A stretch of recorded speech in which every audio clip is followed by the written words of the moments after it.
Hello, y'all. The the studio, the apartment is intentionally dark. Lights intentionally left off, considering that this is a spooky day and this is a spooky game. So let's play this video game kind of in a dark room with a bright ring light shining in my face, so y'all can see it. You know, that's part of it. How's everyone doing? Hope y'all doing well. I did not dress up. I, haven't.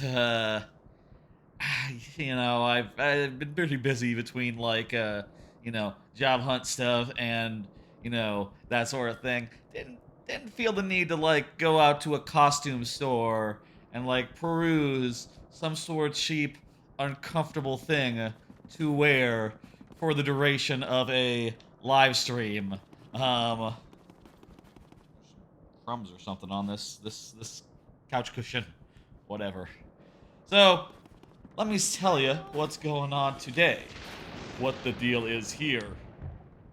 It's the same thing we were doing last week. We're doing this game. We're doing this game here. That is to say, adjust this real fast. Volume is different from what I was looking for.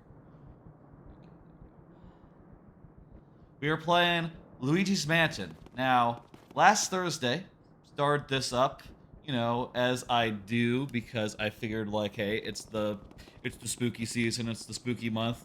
We gotta do a spooky game, and I got most of the way through it. 3 of the 4 areas completed, and here we are now on Halloween itself, the spookiest of days, and I'm going to finish it. That's about sums it up what we're gonna do here. I will also say 2 things up top. First off, for the second time, this is live on both Twitch and YouTube. Seems to me like it's working. Certainly, it worked yesterday, and yeah. So live on both services. It'll be a comparable stream either way, whichever way you watch. I will say, to a small disclaimer for my Twitch viewers, I am in no way directing you to watch it in the other place. As Twitch directs, as Twitch mandates, I am not directing traffic. I am perfectly happy. I am whichever you want to watch, I am perfectly happy. In fact, I'll say, like, Twitch is pretty good. It's how I would watch this if I were watching this, because it has the channel points, it has the those incentives, the Pikmin, all that is still exclusive, and it has to be. There's the whole subscription system where you can, sub to me, and you get all sorts of fancy emotes just for following on Twitch. You get emotes you can use on the channel in the Twitch end, so Twitch is pretty nifty. And if you like Twitch, you're probably not going to go over to the YouTube video version, I expect, unless you want to chat with the. Unless, there might be reasons, I don't know. I'm going to choose not to speculate or say what those reasons might be, on account of Twitch might be a little picky about that business. Anywho, I don't usually say anywho, but doesn't really hurt to say anywho. Also, I should say, this week is an unusual week. I forgot to rewrite this card to make it just about the streamiversary. My bad. This was supposed to be just about the streamiversary. I guess that got lost in the shuffle. Anyway, hey, this is the Tuesday night Luigi's Mansion stream, but on Friday, got a whole big event stream for you, considering that it's been 2 years since I first streamed on twitch.tv, the site that I've been streaming on for 2 years. Now, YouTube I've been streaming on for 2 days, so, on account of the Twitch policy change in that area. So, I guess technically it's a little weird to have a 2-year celebration on day 5, but look, VODs have been going up to YouTube for the last year and a half. I think it's fine. It's where I choose to celebrate the anniversary, the streamiversary, and yeah, it's gonna be pretty great. Banjo-Kazooie all-one sesh. That'll be the first thing I do on Friday, and that'll be pretty focused on the game. Usually I have all sorts of cards, and I go through them. I'm just going to focus on the game and try to get it done as fast as possible, and save the cards for the Mario Making, which will be all lightning round bonus heads for all, which will be fun. There will also be 2 sub goals, one for there'll be 3 incremental sub goals where, you know, even if we only hit the first one, we still get something for our trouble. And that's Twitch subs, by the way, for YouTube people. $5 a pop. You can, you know, I'll say, YouTube people, you can always go over to Twitch and sub and drop gift subs without a Twitch account, you know, so long as you have a credit card. And you can also directly donate, and I'll say, like, every $5 directly donated, I would count as the equivalent of a Twitch sub. So, you know, that is not going to be a problem. I hope it's not going to be a problem. I've had to account for gifts and direct donations before in sub-goal type things. I can do it again. Don't y'all worry. But I do like it when it's just subs and it's all just normal style and people get the emotes that are lovely. And, you know, I think all that is very, very nice. Anyway, that'll be Friday.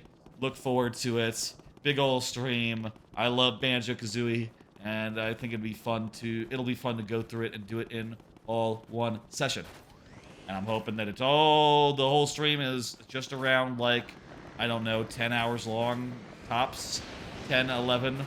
Hoping not to be, like, over 12 hours. I don't like it when the YouTube VOD has to be split, because the YouTube VOD can only be 12 hours long. So, I'm definitely aiming for that, like, I'm aiming for, like, 10 or 11 tops, is what I'm thinking. We'll see what happens and how exactly it all, like, pans out. I, you know, definitely want the viewer levels and WarioWare to have, like, enough time if the latter is met, you know, so we'll see what happens and how that all goes. Anyway, that's gonna do it for the upfront stuff. Let's get into this here game and continue from where we left off. How about that? All quiet.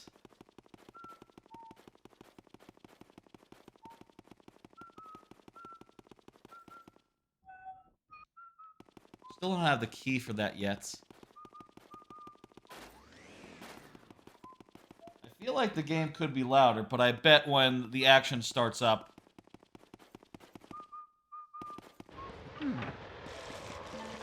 I'm gonna crank it up a little bit. It seems pretty low to me, but I bet you when the action cranks up, we're going to regret that. And I'm going to crank it back down. No, I went with the same volume level as we had last week. And I do trust myself to have said it right last week, but it does sound very low so far. To me, anyway. Let's put it at -8 for now.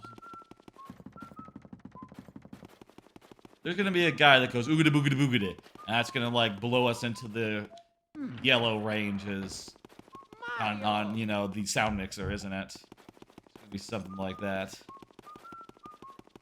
I bet you that's how it goes. Like, it'll be some really loud noise that does a thing. We're in the dark zone now.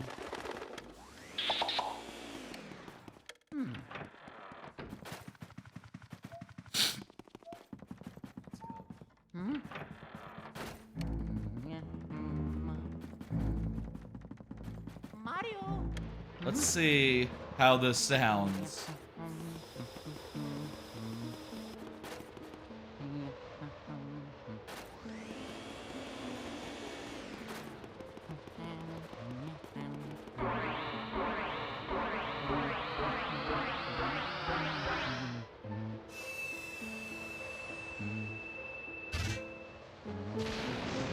That was not very loud. That was not very loud either.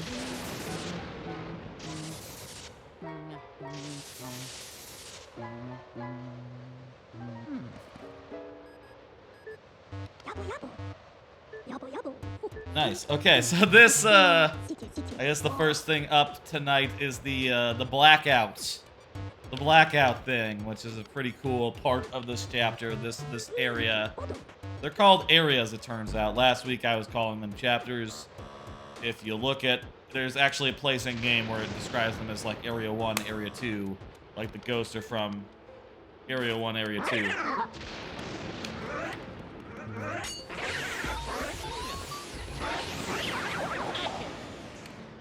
Yeah, I think let's just take it down a couple more scotches. Now that there's guys jumping out and, like, scaring Luigi, the volume is a bit more like, normal style. I guess, you know, hey, this game, sometimes it's quiet. That, makes sense, you know. I use the C stick as well as the control stick here. I still don't 100% understand like the nuances of that, but we'll probably be able to get through the rest of this game without properly understanding. Also, we can just leave the room. We don't have to fight any of these guys. Oh Jesus, that guy's bowling. Don't need to fight any of these guys, we just need to hustle. Just hustle down to the basement. And, not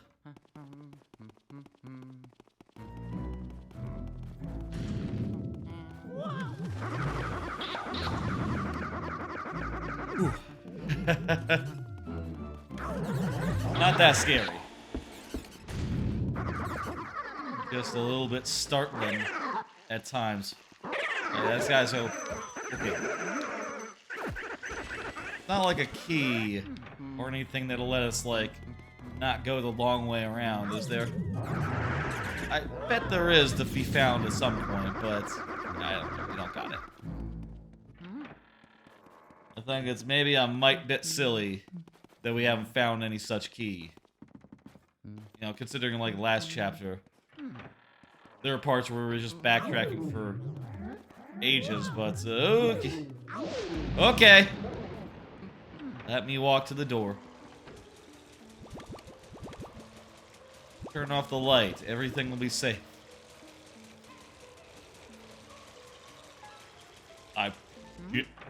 This seems that this is kind of working. I feel like I'm getting spooked less with the light off. Maybe that's just my imagination. Okay. You know what? We just got a bunch of guys, like, running a train on Luigi. You know, in a non-sexual train. A ghost train. Ow. That's the breaker room.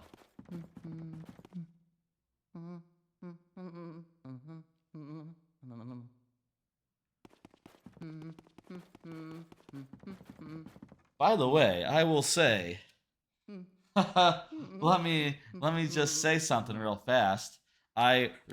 Between this stream and the Thursday stream last week, I went and retrieved something that is relevant to this here game. Whoopsie daisy.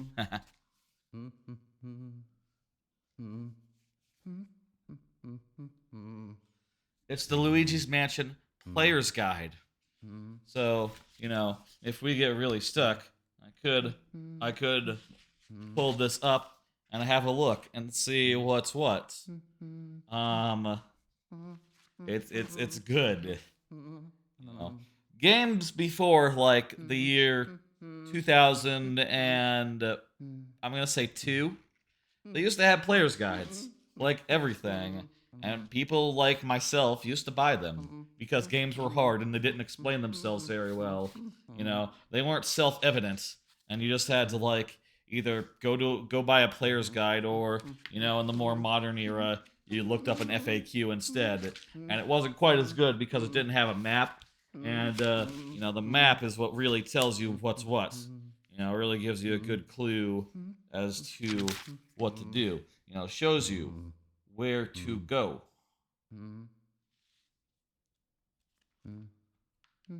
Okay, here's the thing that we missed. We needed to not go downstairs immediately. We need to stay upstairs.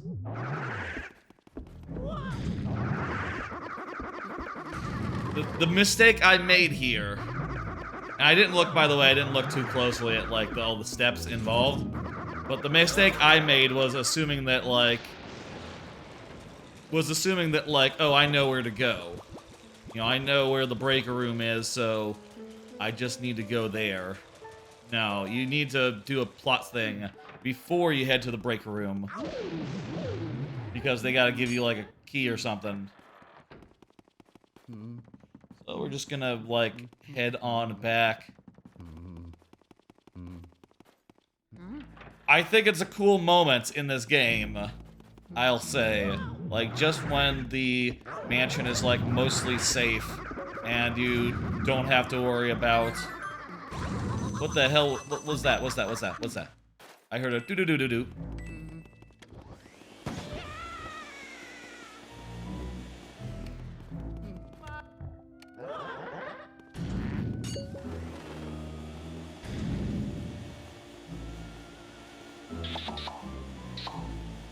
You know what? Whatever it was, I'm going to ignore it for now. We can come back to it later, maybe. If it matters. It probably doesn't matter. I wonder if we'll be able to get every boo. Or if there's, like, boos in a secret room that I don't know how to get into. I guess I can look it up. The secret room. Because there's totally is, like, on the map here. Where's the map? Here's the map. There totally is a secret room, like, right in the middle there. We probably need to go into. Okay. Okay. Just gonna walk. Don't. Okay. Okay. This is what we need to do. We need to go into the door and slowly turn the handle. I'll say again, I like how every time you turn a door, it's like just such a involved thing. He's scared of every door.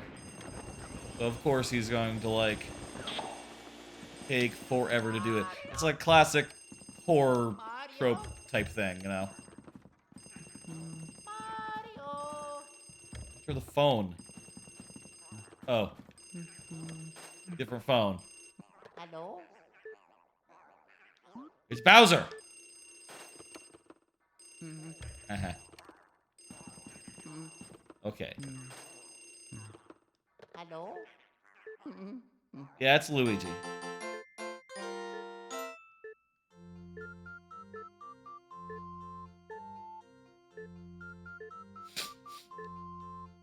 Large breakers in the basement. I saw that too. Mario!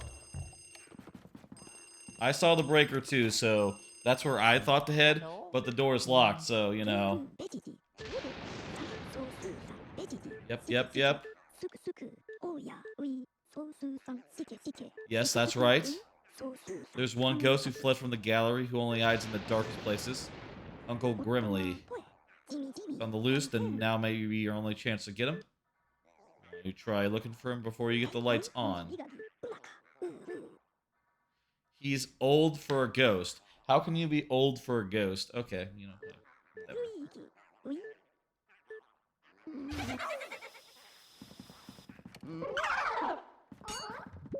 You do that, yeah. Just exit. Oh, jeez. For once here. Now we have to actually, like, defeat these guys. Okay. This is gonna make things more like of a thing versus just like a game of studiously avoiding combats. Which, you know, I don't mind. I can avoid combats well enough. There we go.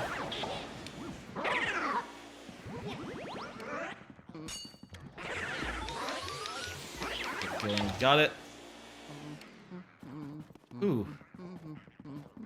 Did the door open? Yes, okay.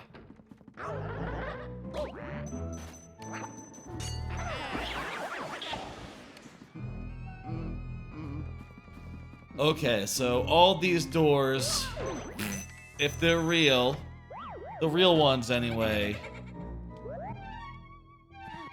like you look, you don't see those doors on the map because they're not real. All the doors are locked. We cannot go. Wait. Wasn't there was a door in that room we were in. I don't remember. Let's look if it's locked.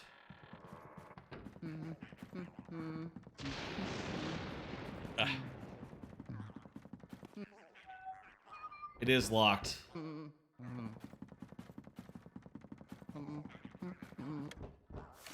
Maybe it's in one of these chests. Well, I'll take money. Take money. You think? Let me look. So here on the map, we can see what's open and what's not. Yeah, that door is still locked. The basement is all locked away. Let's assume this is intuitive for now and just work our way towards the bottom. Maybe going in rooms as we see fit.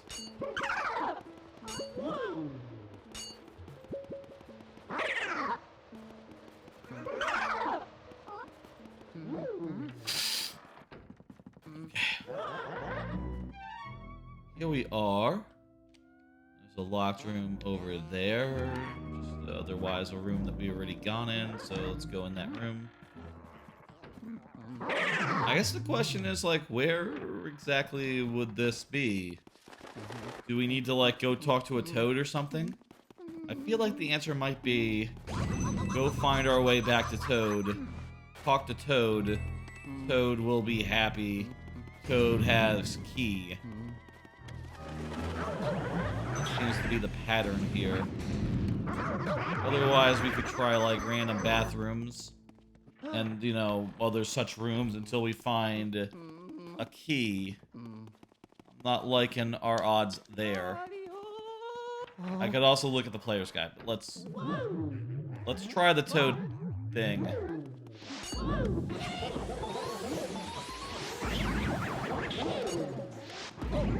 Occurs to me, I can't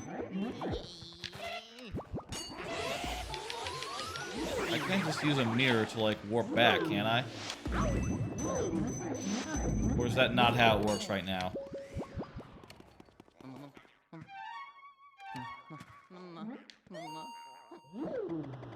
Okay, hang on. That works. Cool. Good. There's no toads here.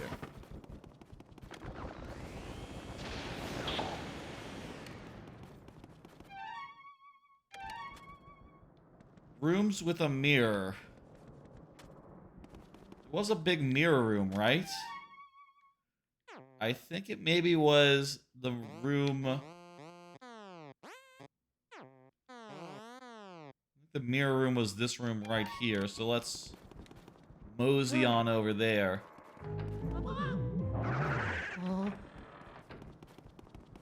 So actually, before we do, let's go ahead and top up our lives. Just gonna go to the baby's room. Grab a quick heart. And... Jeez, there's a lot of ghosts in here.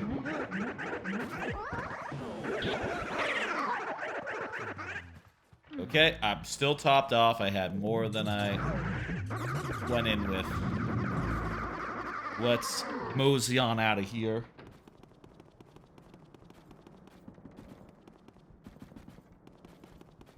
By the way, I will say, I saw 8M in the YouTube chat earlier, lurking. I appreciate that. As I said in the chat as well, still have to do the bots. I still have to set up night bots to have responses to things such as lurk, such as, you know, Twitch, for instance, you know, so it'll have a link to the Twitch channel if you do !Twitch. I'll probably have to do some specific commands for the anniversary stream, so that y'all know what the deal is there.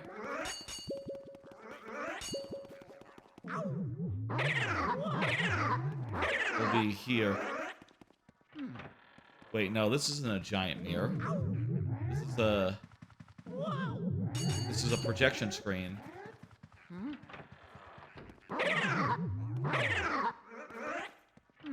Okay. Giant mirror floor 2. The giant mirror was floor 2. So we gotta go up from here. It's like same position as the room we were in, but a floor up, I think.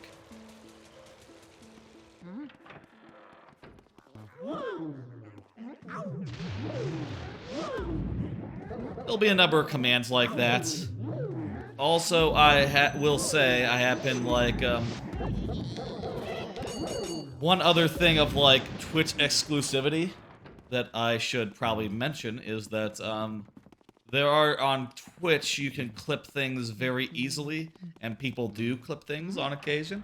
And I've been like working to like, you know, clip up smaller moments and stuff from streams just to make sure that there's like a good amount of them, you know.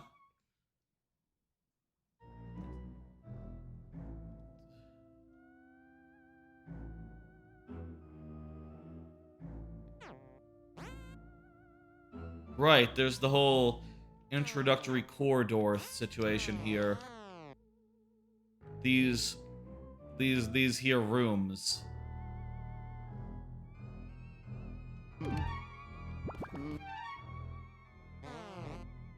This is Grandma's room. These are bathrooms. This is the ballroom. This is the science. These are the science rooms. Wasn't there a full mirror room? You know what I'm thinking now? I think it was near the fortune teller room. It was near the fortune teller room, actually. It's been a couple days since the last time I played, so, you know, my memory is better than usual, but still not not as fresh as I could be, perhaps. Anyway, gotta set up all those commands by Friday. And I reckon I will. Yeah. I still don't know how the viewer levels are gonna go exactly. My plan right now is to maybe just, you know, I can just ask for viewer levels from YouTubers, the YouTube side of things, just like, you know, sort of try to manually keep track of it rather than, you know, automatically as I would prefer to do. This is it. This is the big mirror room.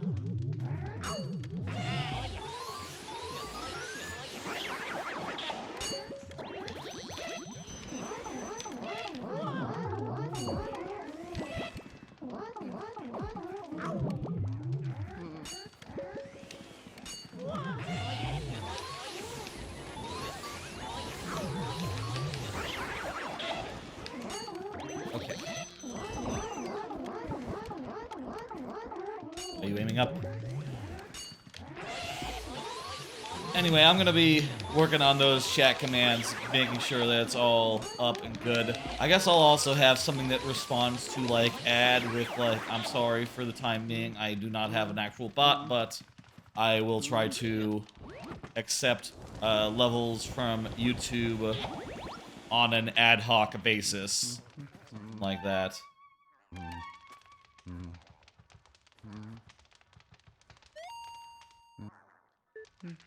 Alright, it needs to be a dark room, so just go ahead and... oh, crap. He likes rooms with mirrors, right? This is a room with a mirror, but it's like, it's got a fire in it. Well, maybe I'm supposed to light it up. Maybe that makes him uncomfortable, unhappy.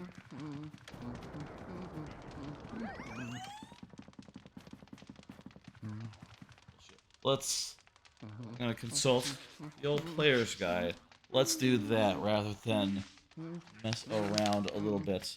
Oh, I also happened onto the sealed door side quest. Okay, I'll look at that later. For now, let's look. A little dark, so I'm going to have to, like, squint, I guess, you know.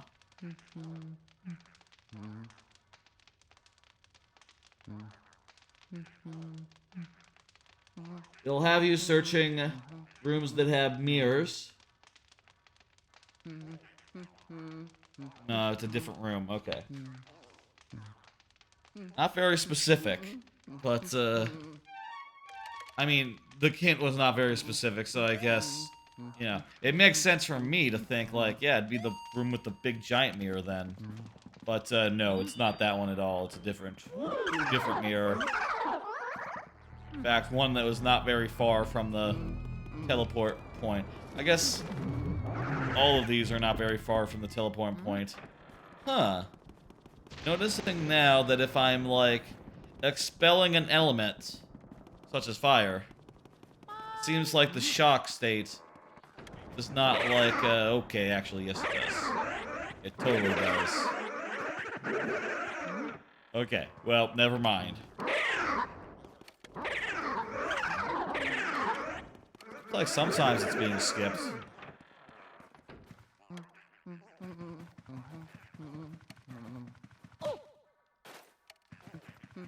Other times it's not.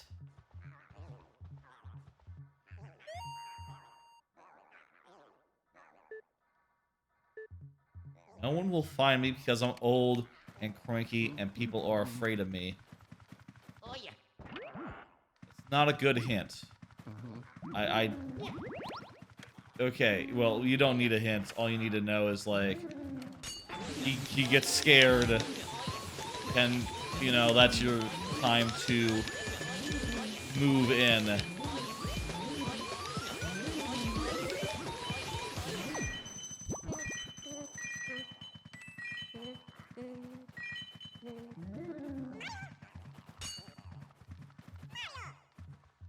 Not gonna get the gold, but that's fine.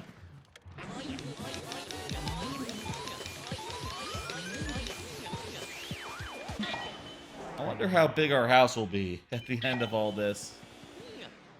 There was the guy, and now that we've gotten the guy, we get a key. And the key, well, that's gonna be the hallway key. No, it's gonna be the breaker room key. Turns out it was naughty Uncle Grim who like closed it off, it would seem. This mirror, I don't know about it. The perspective looks really weird.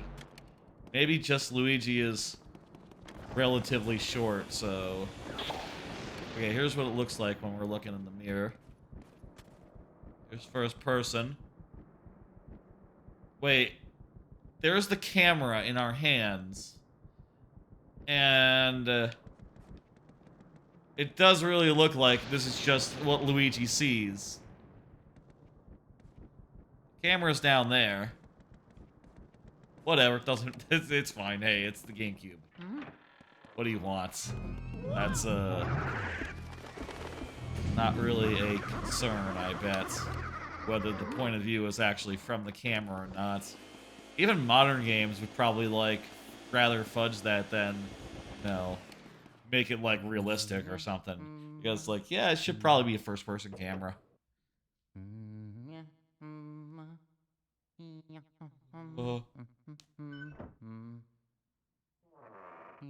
Is there gonna be a big scary ghost in here?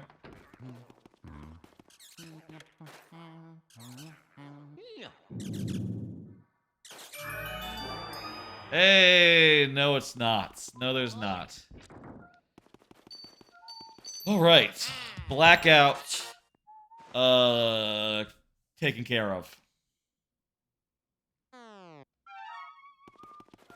Now it's time for, regular, game stuff, I guess.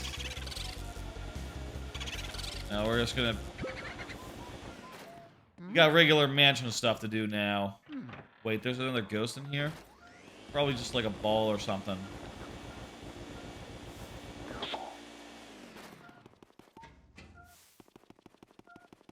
Now, I think we're going to the basement.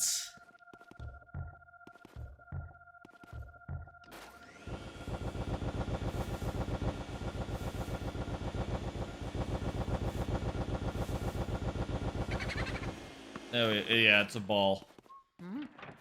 I'll say, like, I'm not sure, like, the order of things, so I'm not sure if there's, like, any coherent order to things. Like, do we just... Is there a time where it'll be best to do, like, a big boo hunt? Will we be, like, taking care of all the basement rooms now? Generally speaking? Probably not. Probably will be more, like, bouncing around and just going wherever it makes sense in the moment. But suffice it to say, it's no longer a blackout, and we're now back to, like, clearing rooms and chasing boos, you know, as we do.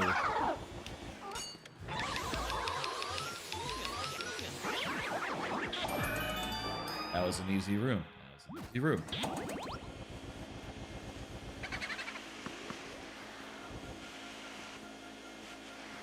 They be hiding in a dust cloud?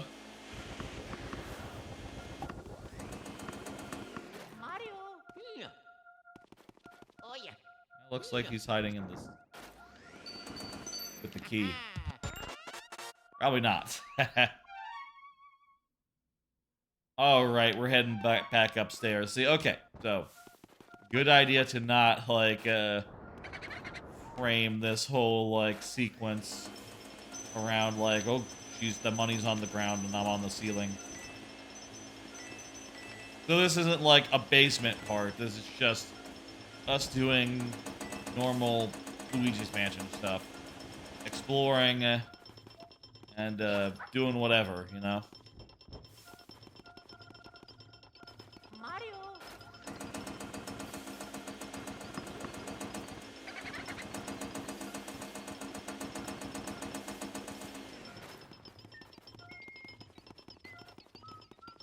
Where is the ghost?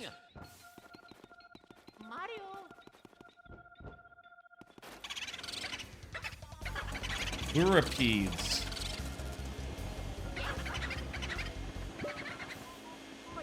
Dang it. There's gonna be two... Wait, no. Where'd the other ghost go? There's supposed to be two ghosts in here.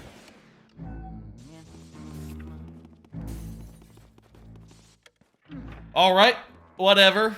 Moving on. I guess let's head upstairs. There's nothing more we can do down here. These boos are beyond our reach. Maybe we'll just do like one big boo hunt right before the end of the game.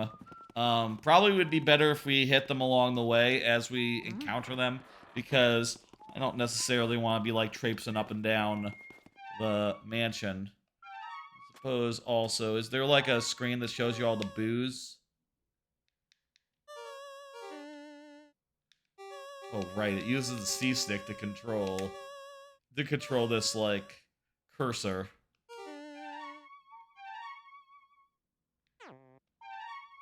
You think there'd be a screen for all the boos that you collected as well? Maybe like a third screen in addition to item and ghost. I guess this game, they were figuring out, like, okay, we got a whole nother stick. How do we use it to do menus?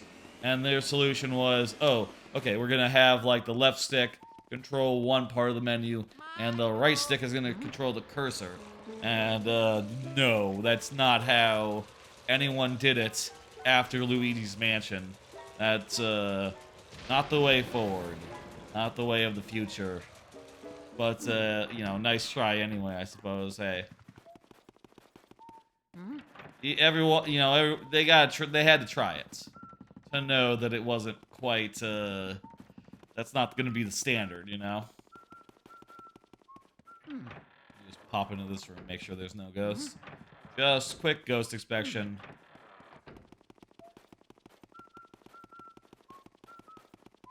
I got a couple cards here, but only a couple, so we're gonna, like, take our time with them, you know? Not exactly just plow on through. I've been playing Alan Wake 2. I will say I am now almost done. I'm in the end game. I'm pretty sure. Everything is like, you know, coming to a close now in Alan Wake and 2, and it's pretty exciting, pretty cool. I will say parts of the ending have been maybe a little more difficult than I'd like. Maybe part of that is just me not having been very diligent as far as upgrades go. I wasn't able to find that much upgrade material for the lady cop character, Saga. She is basically... I've only been able to upgrade one thing across the entire game, so...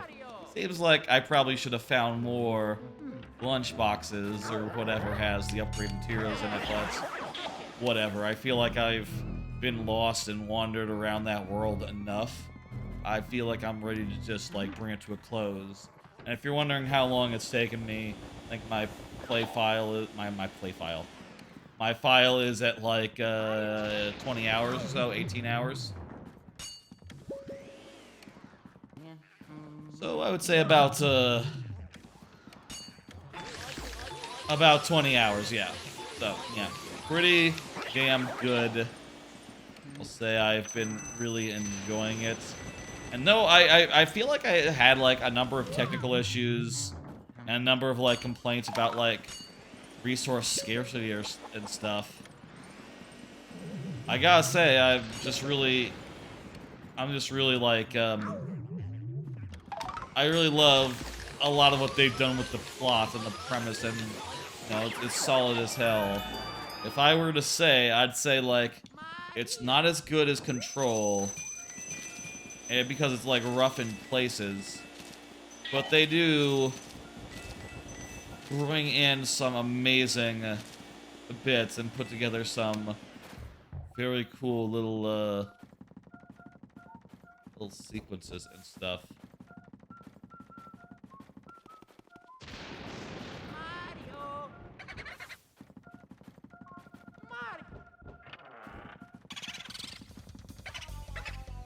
Boomerang coming back at you. Yeah, like the television channel.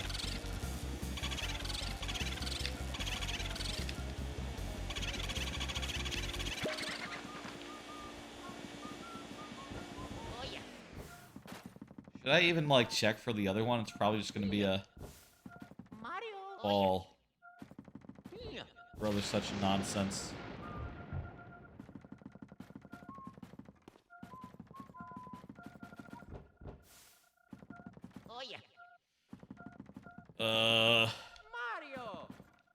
Oh, is it the light? No.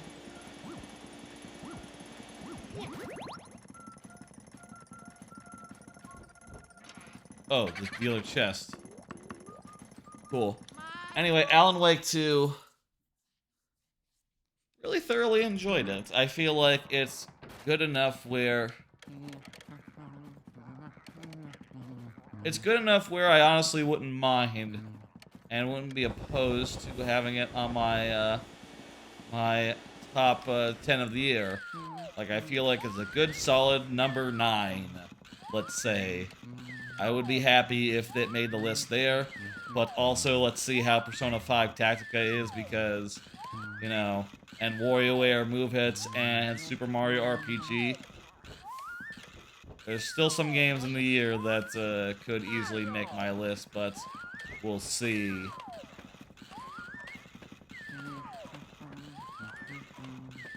Story is wonderful.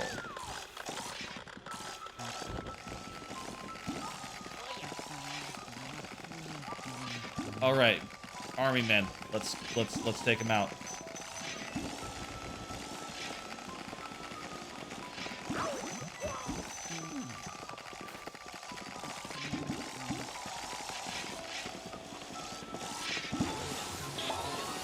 Okay, I don't know what I did, but somehow I exposed their vulnerabilities there. Just by dodging and sucking. I dodged their attack, and then I was sucking while they were pulling in their corks, you know?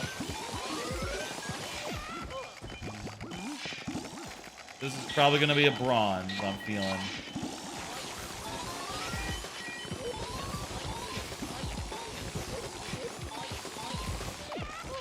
Yeah, we are detaching way too often for this to be anything but a bronze.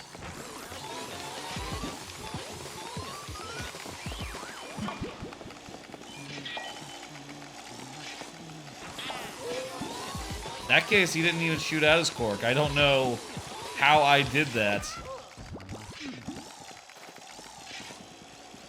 Like, look, I'm just... Okay. He was going to shoot.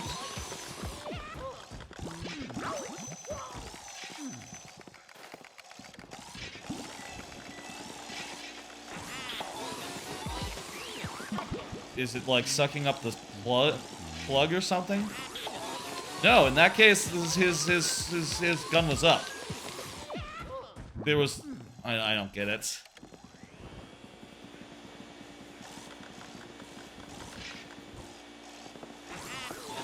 Didn't even... What the hell? I just sucked him. I just sucked this guy and he just, like, went right into my vacuum. No specific... He just saluted and went right the fuck in. Light's not even involved. Oh, this... I don't know. Oh, we're on the roof.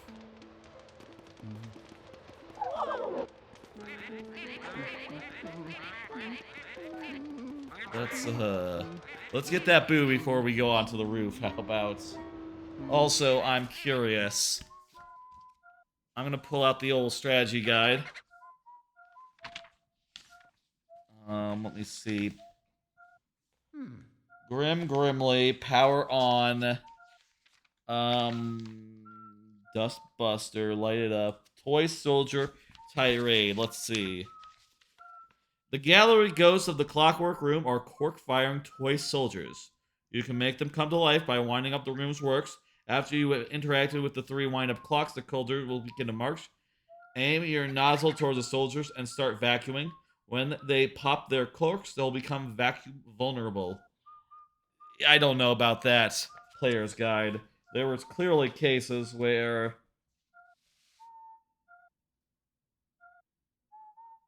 There were clearly cases there where no corks were popped. And yet, we were vacuuming them up. I don't, yeah.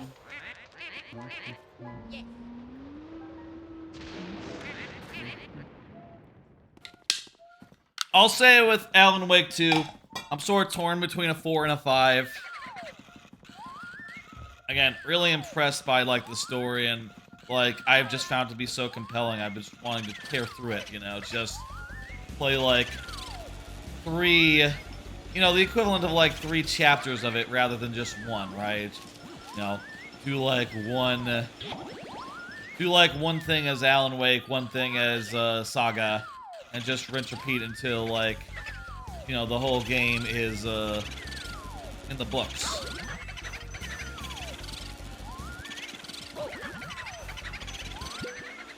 Which I do think is a good sign. When, like, a game is hard to put down, there's a reason for that. It's compelling.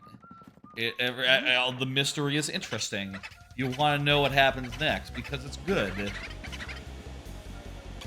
And I will say, for sure, I think it's a lot better than Spider-Man 2. Alan Wake is. Like, I find to be... The story is a lot more compelling, and, you know, the gameplay... It's a lot... the difficulty in Alan Wake is much more due to, like, item scarcity than, in Spider-Man, where it's just due to, like, enemies having, like, a whole lot of, health. Though, then again, everyone in Alan Wake also has a ton of health, so that is also the case in that game, but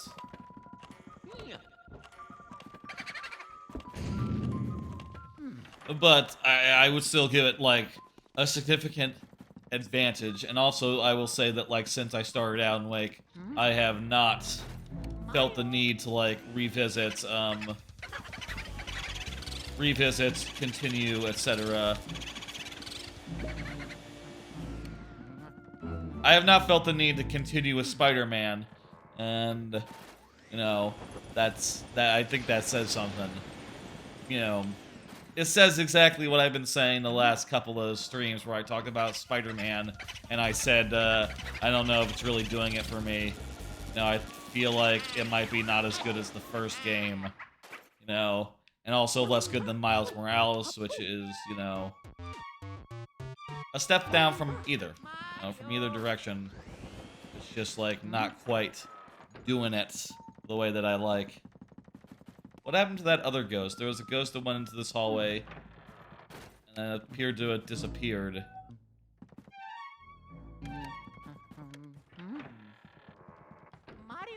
Let me make sure it didn't go up onto the balcony over here.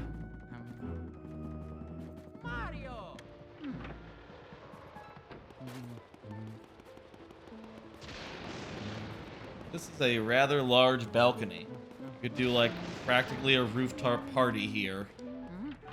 Even though it's not the actual rooftop. The rooftop is higher. I guess that's how mansions work. They have, like, stepped layers of party space. I guess there's, like, maps of Hitman that have that sort of same setup. There's, like, huge outdoor balcony type areas and also, like, indoor areas on that same level. Same concept, really. Mansions are funny that way. I like that these are Shy Guys. Shy Guys are a great enemy. I'll say in... You know what, I'll do a card and then I'll say... Oh, well, this is not the card I was gonna talk about. Marvel Snap just got Werewolf by Night, brand new card. There were also a number of, like, patch changes today, which I'll say, you know, without going into too much detail on them because they are a doozy. You know, there's some pretty wild ones as far as, like, you know, they basically reworked how Wave works entirely. They nerfed MMM into the ground, which I think is great. That's probably a really good thing. MMM was pretty strong and pretty much, like, nullified multiple other archetypes just on its own. You know, the way Wave works now, I guess I'll just explain real fast how Wave works now. Wave now works by setting the maximum that a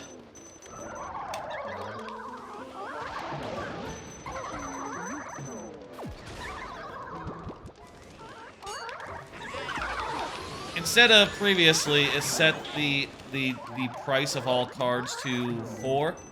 It now sets the maximum price a card can be to 4. So any cheaper cards than 4 still get left at the price they were at. So now it is, you know, Wave is not just like a Sandman but for one turn, like it was previously. Instead now it is something more to cheat out a large card, and it also lets your enemy cheat out a large card as well. So, you know, it's a good design. And I think it's going to be more fair in this version than it has been in, you know, previous iterations of the card. But I don't know, it's funny as all, like how big of a rework it's come after. It's getting after, like, you know, forever of being the way it was, right? Like, this new design is, like, brand new, and it's like, holy shit. Hey.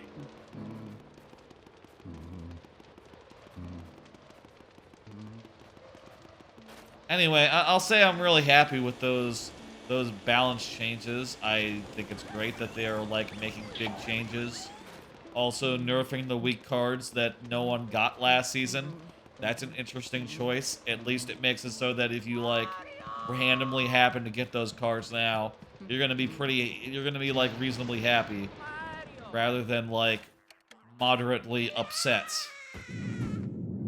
Ah, here's how we get into the sealed room. Didn't even need to consult the player's guide.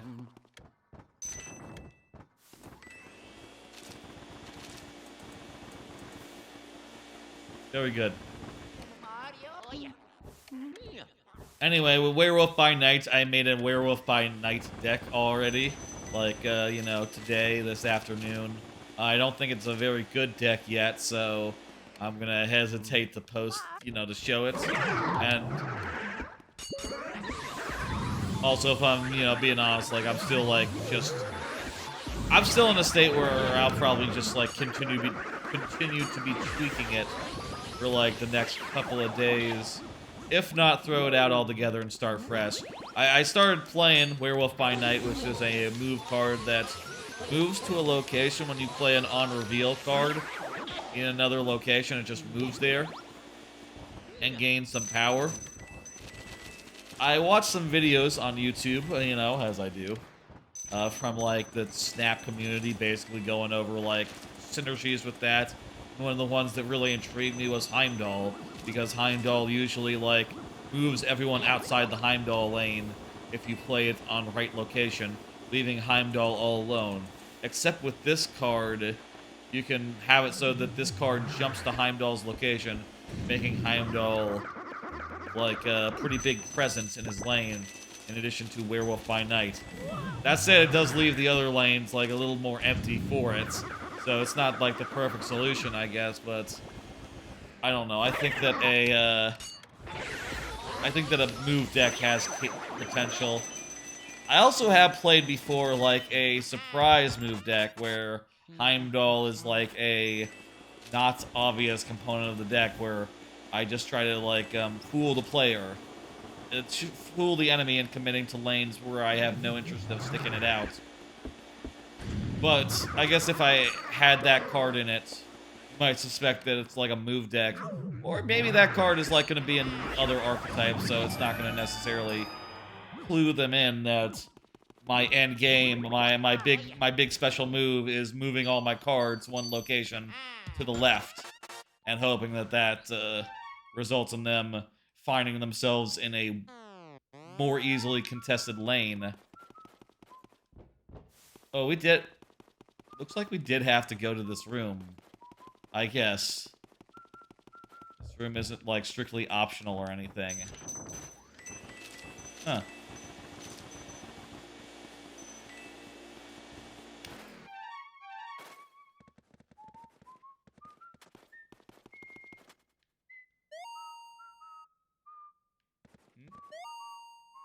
Huh?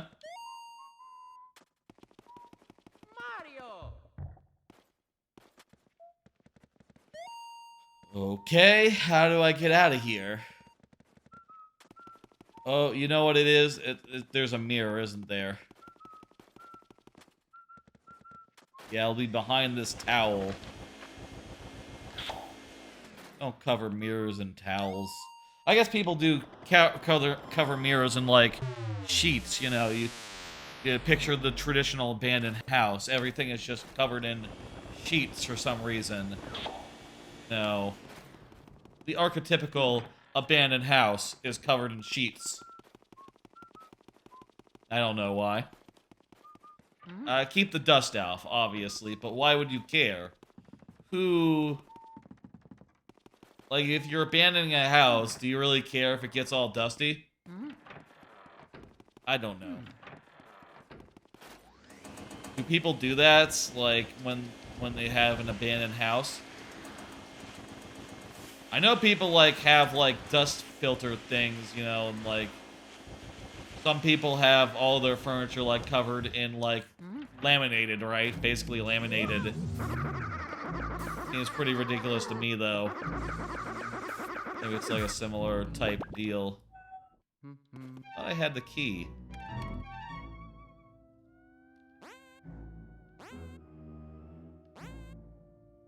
Oh no, it's that room. Okay, I thought... For some reason, I thought that room 3 room was this one. Right here. I'm a whole, like, couple of stories off. Ah, well. Anyway, I'm feeling hopeful that Werewolf by Night will be, like, really strong. And there'll be some sort of deck I can put together that'll help me, like, get all the way to Infinite in the next couple days. Let me see. Am I like, in the okay area right now? No, I'm at 92. I'm actually lower than I was before I started messing around with Werewolf by Night. I guess I could also try playing an anti-werewolf deck. You know, something that shuts down lane movement or something. Clogs up the board otherwise. Something like a junk deck would maybe be effective.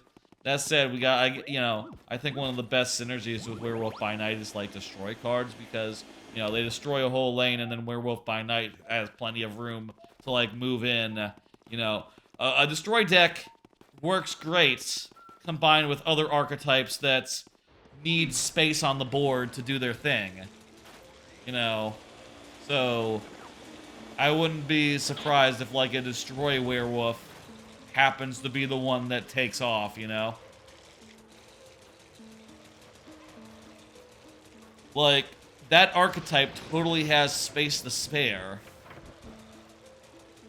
In a way that would work very well with the, with that whole thing. That design, you know? I don't know. Maybe I'll try a destroy deck. That actually sounds pretty good.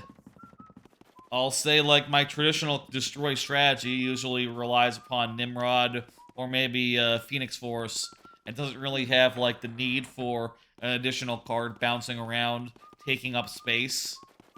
You know, usually my goal of my destroy deck that I play is to fill every space with a Phoenix Force or with a Nimrod, depending on which one I, you know, draw into. But really depends on, like, really depends. I guess I could...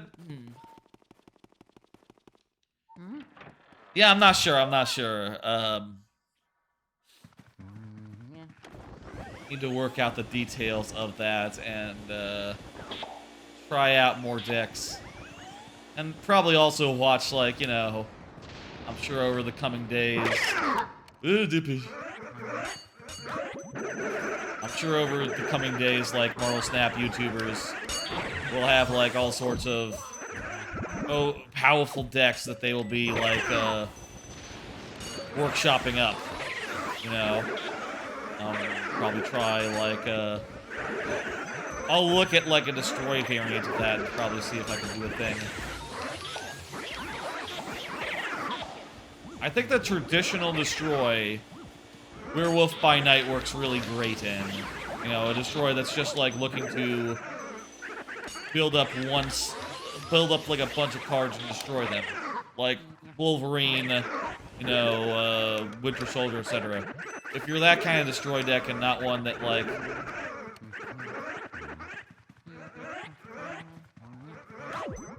That guy's fire. Where do I get ice? Or... Oh, water. Water right here.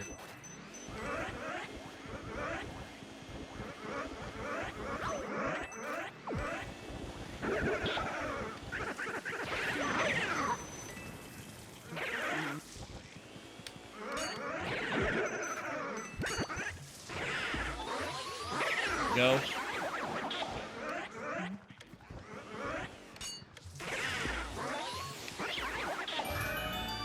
Beautiful. Oh, yeah.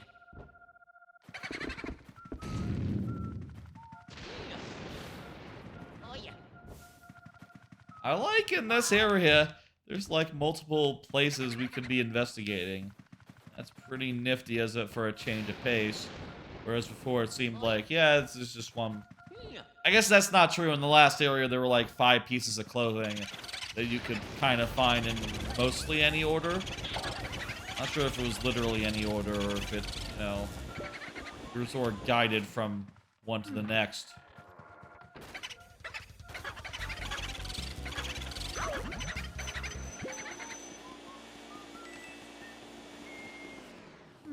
Still, though, it was cool. Ugh.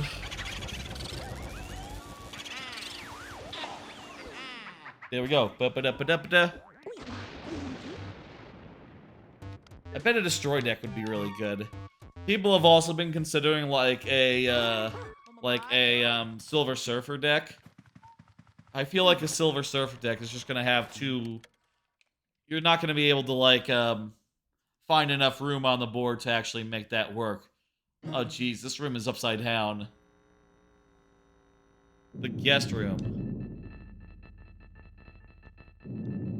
Do not try to wake me. Go away. Okay. No, I'm just kidding. We're gonna wake her.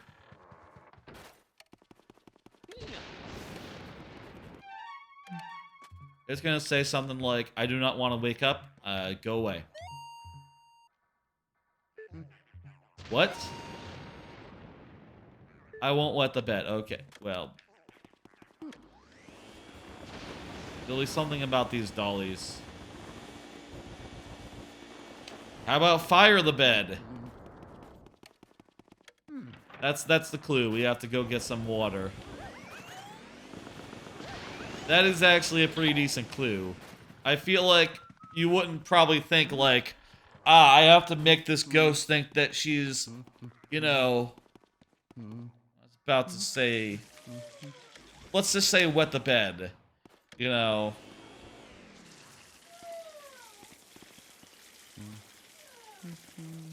I guess also like having a bucket of like water poured on you is like a thing. It's like an archetypical thing that people do to like wake people up in fiction. Say archetypical. Is that a thing that people say? The classical. Let's say that instead of like a fancy word that's, you know, maybe isn't as isn't like so meaningful. Here we go. 2 suck. That'll get a what the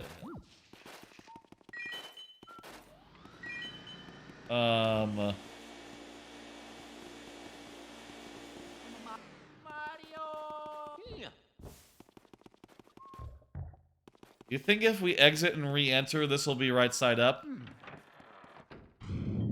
Okay, yeah, there we go. Okay. Easy.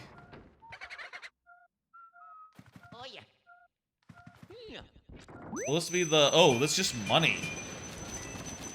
I was gonna say, like, this would be a great time for the hallway key. But, nah.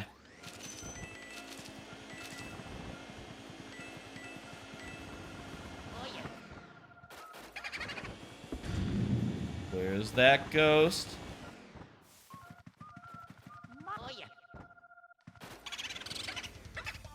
Bonita.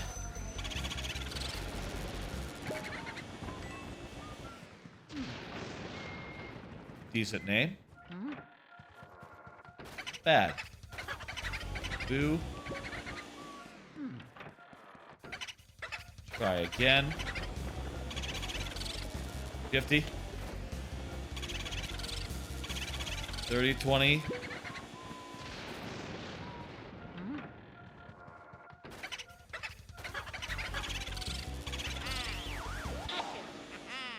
All right, shit. Good shit. We gotten the 41st. It's not actually a. It's not. That's that's not anything. You know. That's just a number. Not like the 40th. 40th would have been a milestone. The 31st. That's just one more. How about another card? I've been playing a little bit of Wonder. I will say I haven't played any since the last stream. I'll say it hasn't been that long since the last stream. I have been pretty busy with, like, trying to get some sleep, doing daytime type stuff, and also playing just a few hours of Alan Wake before this stream. Trying to get as far in that as possible. But when I've been, like, in the mood for, like, podcasts, or, like, watching a thing that's not animated, that I don't need subtitles for, I've been doing some, more Wonder. It's a great game. I'll say, though, it could use a few more classical enemies, There are certain enemies that don't make an appearance that I feel like I would have loved if they did. I'm sure a lot of people feel the same way,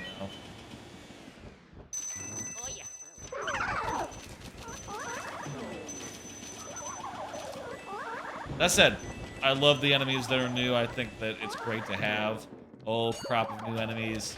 I definitely think like it's the top 3 of the year, most likely. I mean, I don't know. It doesn't seem that likely for Persona 5 Tactica to like make top 3, but I guess it could. I guess Super Mario RPG could also. It'll be tough to beat in that like ranking, but I do think it's like not as hot as Pikmin, nor as hot as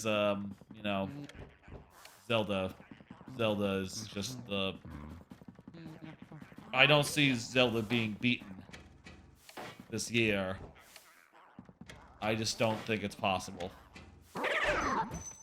Yeah.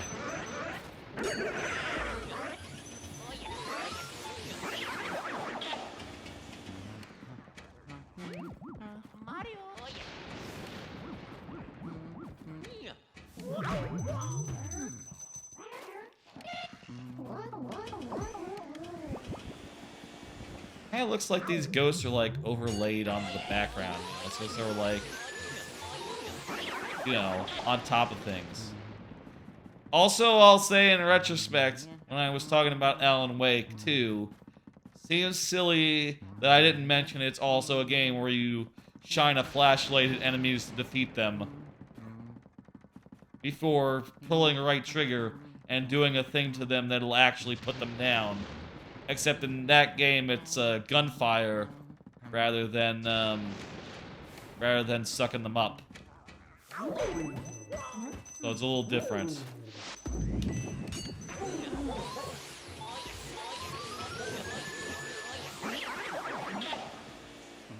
Jesus.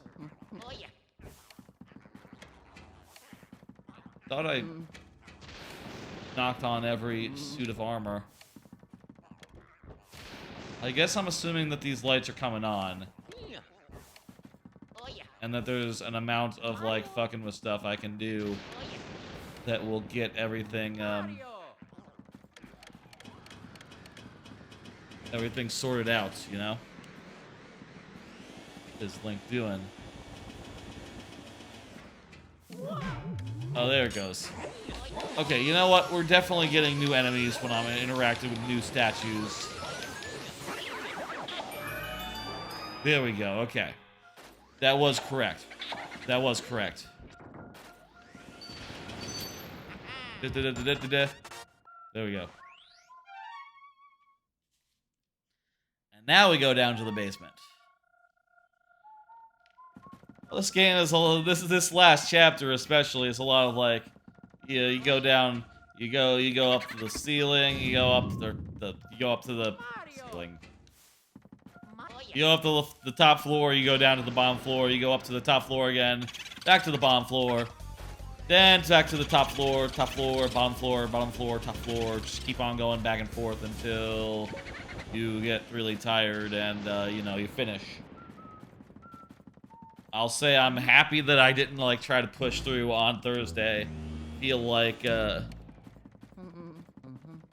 we'll get through in, like, maybe another hour or so.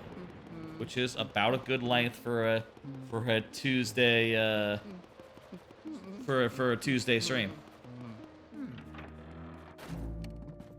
To another card. Meaning to finish Marvel's Spider-Man 2. I'll say, like, I am close. I did play a lot of that game, and I played it at a pretty fast clip, so there's not that much of it left. Maybe, like, 10 story missions.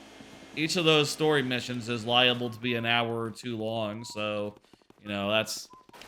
It's not like with Alan Wake, where I feel like, oh, I'm at the end. Things are wrapping up. There can't be that much of the game left. In fact, I feel like there's totally places they mentioned that would have made for great levels, so I'm a little bummed that we didn't get a level that takes us there. You know, whereas Spider-Man, it's like, well, I'm definitely late game, but I feel like there's 12 more things I need to do before... The plot lines, they are not, like, anywhere near to resolution yet.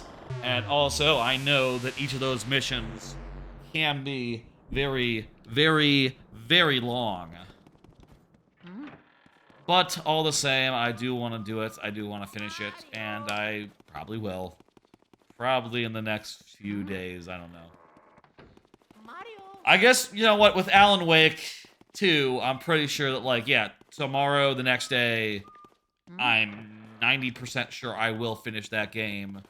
You know, in between, like, prepping for the stream, the streamiversary, you know, and doing my, like, job hunt type stuff. Like, there's not that much of it left. I'm just, like, maybe one good final sequence away, maybe maybe like 2 or 3, I don't know, but, like, it's coming down to it in a way that is exciting and thrilling, and, you know, I feel like I could blow through it. Whereas, like, Spider-Man 2, I feel like I still probably have another 10 hours, which is just exhausting to think about.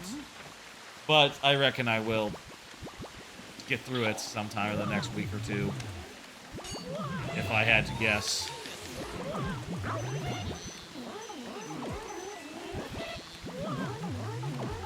I'm sure some love that it's that long, and I'll say, like, I feel weird because, like, you know, I am in a place where I do have a lot of time, and I have been going through it at a fast pace, but, you know, because I do have that time, but I don't know, like, with a game, I like games to be, like, a reasonable length, more than I like them to be 100 hours long.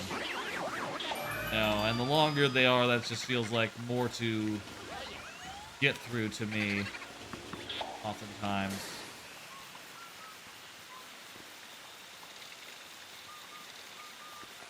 Frozen goo looks weird. Ooh.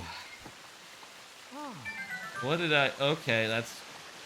I turned off the pipe, which lets me go over there.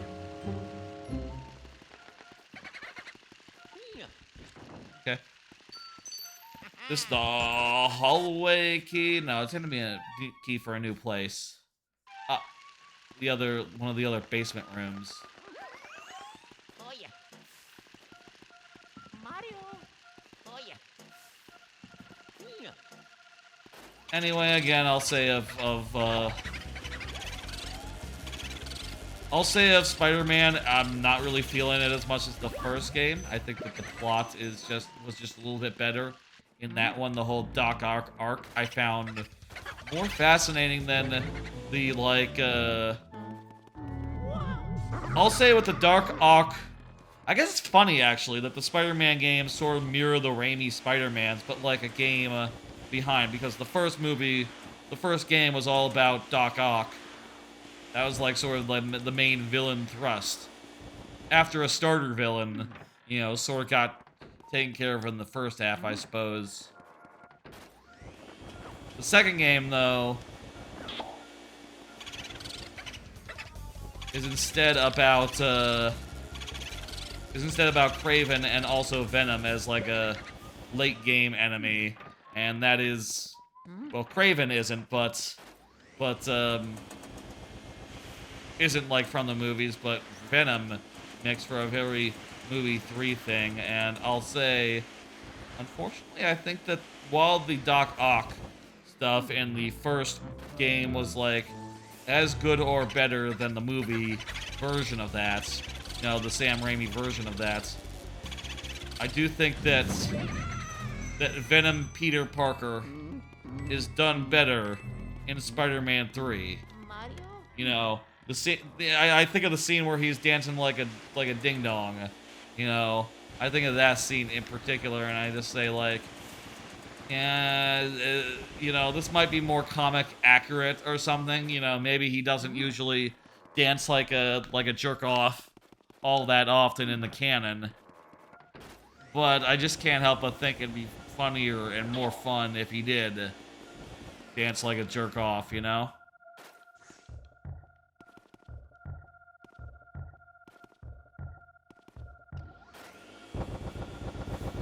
Like, I like the Venom where Venom is just like a funny asshole, or the Venomized Peter Parker where he's just like a total goth, subculture, trapped in his head type of weirdo. Like, that's so good. And this is just okay, by comparison. No. It's just more directly what the comics were, probably. It's not as fun. What are you gonna do?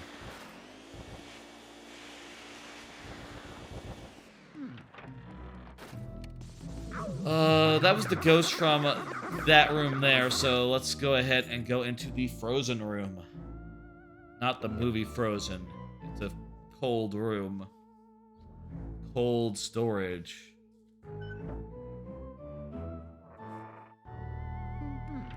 Oh, it's cold. Good thing there's fire here, because we probably need fire.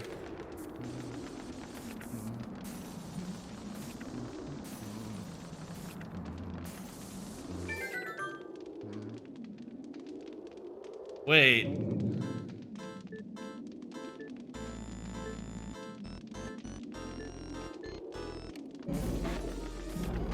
So this is like an explorer that got frozen in ice and then died that way.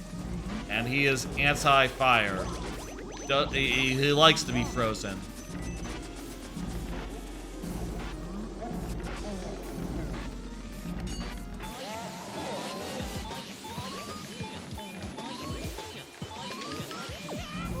Alright. That was not a very good suck. He's still... Okay, he is in ice again. I bet that was an easy enough thing to just, like, burn through real fast. Yikes. Yeah, that's... We're not getting the, I doubt we'll get the silver one at this rate.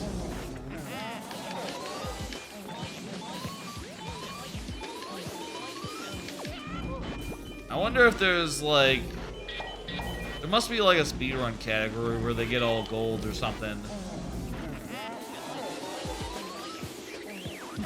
Well, maybe the thing is, like, actually, for speedrunning purposes, it's faster to not release them and to always get them in one pull, so they probably always get them in one pull if they can, so wouldn't necessarily be a category, moreover, just the way things are done.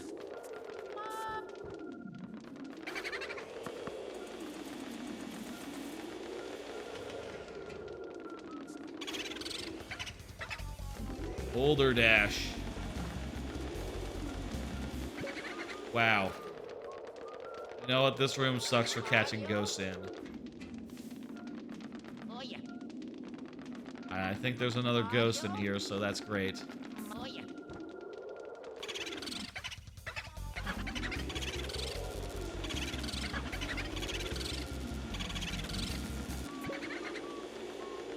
All these rooms are lit up, so these guys, they have nowhere to run. Motherfucker. Asshole. I just run in the same rooms. Mario. This guy, get this guy. One, okay. Got 1 damage on him that time. Okay. Come on, come on. Okay, now there's 2 ghosts in that one room. If you catch those hallway ghosts, do they not spawn? I don't think, I think they do. I think they just continue to respawn.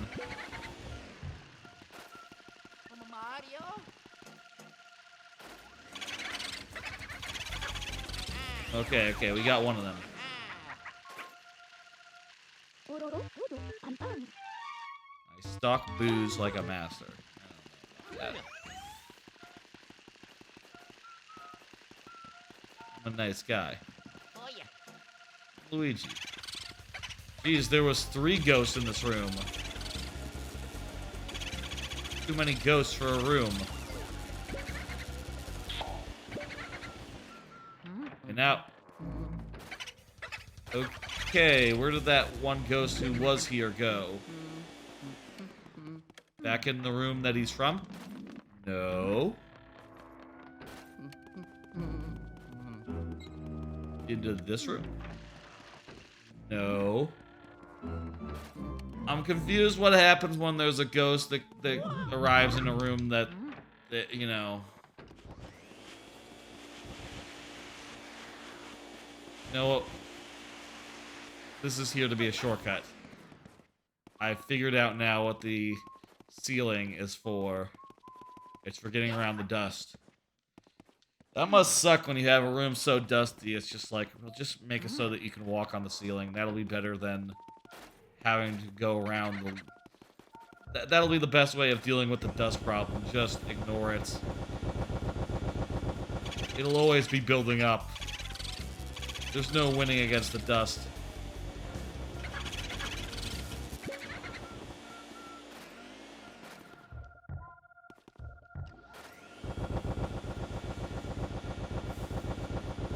I think it's, yeah, there it is. Boof it.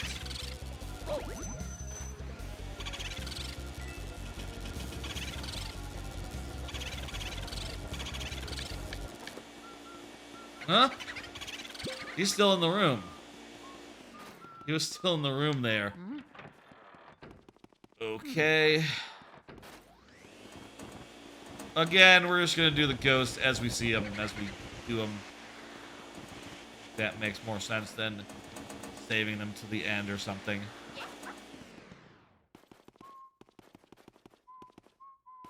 Oh yeah.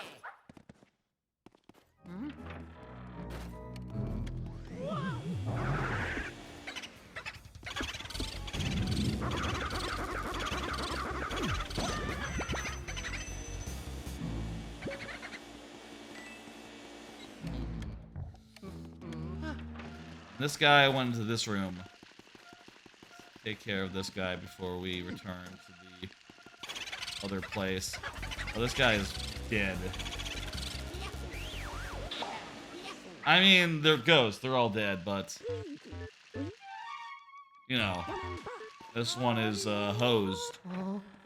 It sucked, you know, in a futile situation. Hey, how about a card? Or just walking over to do that ghost. I have a couple left. Looking back on the first YouTube stream yesterday, I'll say I really enjoyed having YouTube chat going at the same time as Twitch chat. It turned out for some more people than maybe I was, you know. It turned out a few people, and I'm very happy about that. Call that a success. Also, you know, it was, it was a little awkward having, like, both chats going at the same time, you know. Whenever I was talking to one, it's maybe hard to follow from the other side. That said, it's equally the same experience that the VOD viewers had, like, for ages, because, you know, VOD viewers don't see any chat at all, because... Honestly, I just, you know, I'm not the type to have chat on screen.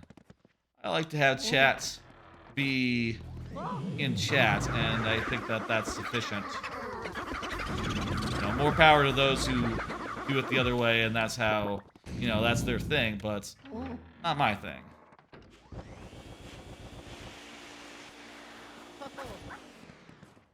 We're about to finish this.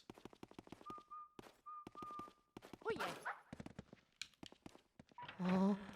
But anyway, I'd call it a success. Looking forward to doing more of those over time, you know, for every stream. I'll say, like, I'm not sure, like, what exactly the thumbnail will look like in every case. I still have to figure out, for instance, what the Streamiversary thumbnail that's going to look for the live stream is. I'm not exactly sure, like, how it's going to work as far as, like, you know, one thing about Twitch that's really great is that as you stream a stream and you change games, you can change everything very easily. You can change the game, you can change the description, the name of it, and you can change the well, there's not a thumbnail, but if there was, you could change it to reflect what you're currently up to. So, like, for Friday, we're gonna start with, like, Banjo-Kazooie and then go into, like, viewer levels. But for the YouTube side, I guess the thumbnail, the thing that, like, is, like, the thing that would pull viewers in, will be, like, you know, Mario Maker and Luigi's, and like, Banjo from the jump. You know, those two from the start, and, what's that gonna be like, I suppose? I don't know. Maybe you can change the... Maybe we'll, like... I'll take a minute between games. Maybe we'll throw to a break or something. And I'll, like, edit it on the computer real fast. Mario? Is it good practice to change a thumbnail midstream? I guess that's the question I'm asking. And if anyone has any opinions on that, you know, whether you're watching the VOD, watching it live, whatever... Leave a comment, chat for me. Chat for me. Weird thing to say. If you have an opinion on that, let me know. I'm just really not sure, like, how I'm going to handle that going forward, because I do have streams where I do multiple things. And for the VODs, it's always awkward, because YouTube, you know, it's always just like, what is the game that is being played? And I can't help but look at that and go like, well, I kind of played 3 games in this VOD, actually. There's multiple games. I guess I'll just name the first one, or the most significant one. So in the case of the you know, the Streamiversary, it'll probably be Banjo-Kazooie. Is that going to hurt its metrics versus the ones that are tagged as Mario Maker? Quite possibly, but it's also going to be tagged as Mario Maker. I don't know. I guess that's not so much about the live stream anymore, so much as the VOD, which is always a somewhat complicated situation, you know. No, I have like a format of thumbnail where it has like a split down the middle, and I put in one half that's like the one game, and the other half like any other game. Or, like, I can split it upwards of, like, 4 ways. Though, I think it's best if you use as few as possible, just to represent the breadth of the stream in as simple a fashion as possible. I feel like it's getting hot in this here, apartment. It's cold outside, which means that probably neighbors are running the heat. Which means that, you know... Despite the apartment thinking like, it's pretty cold. Maybe I'm actually receiving heat from elsewhere. Maybe I should set it to be very, very cold then. For the time being. Temperature is a weird thing.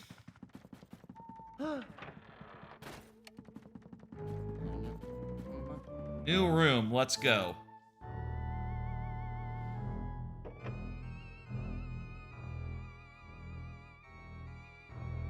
Open that door, Luigi. It's not that scary.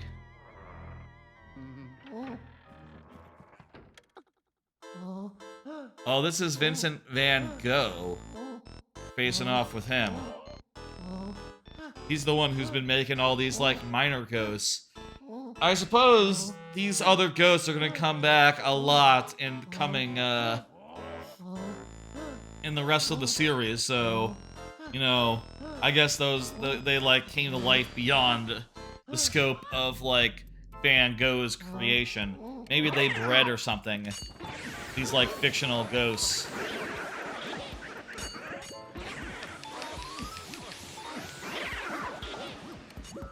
Can ghosts breed?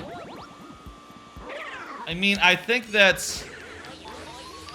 If I had to guess, I would probably bet that...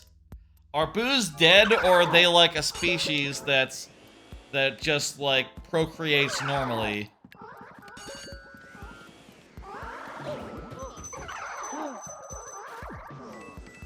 I would say, like, in Paper Mario, I would hesitate to say that they were all dead people. Might be more just like, you know, they were born as boos. You know.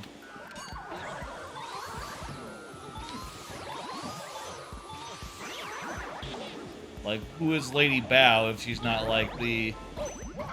Maybe the house was originally her house in life or something. And she died and became a ghost.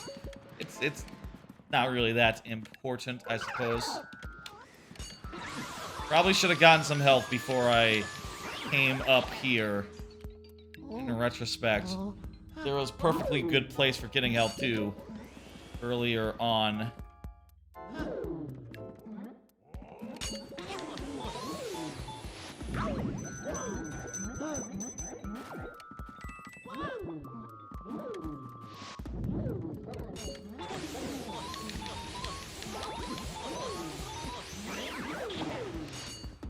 Okay, good. The stun canceled the slam.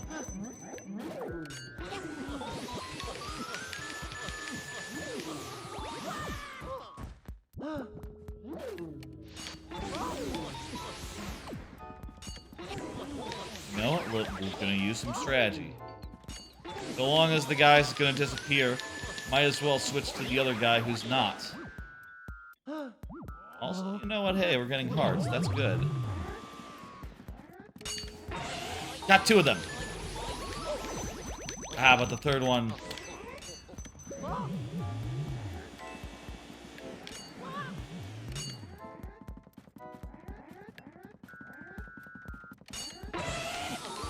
Ooh, got all of them there.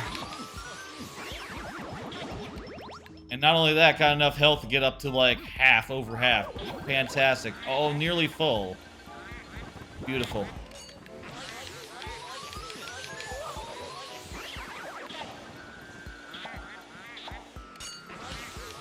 I can't believe I didn't get both of them in that suck, but these guys are cowards. They bounce off as soon as they're like revealed, so no worries, no danger. It's all good. The garbage can ghost. These guys are like shaped like garbage cans to me. Oh my god. Oh my god. Oh. Imagine if we were able to get all of those guys in like a single suck. Honestly, the ones... In this case, the ones who are not being sucked are like less dangerous than the one who is being sucked. Because they're putting down more bananas than the active suckee, who's just sort of like, you know, throwing out tons of them. Funnily, the least scary of, like, the encounters, you know, as far as, like, a group of 3, just these guys go. In a regular encounter, these guys are really scary. Because they, you know, make a lot of ground dangerous to be on.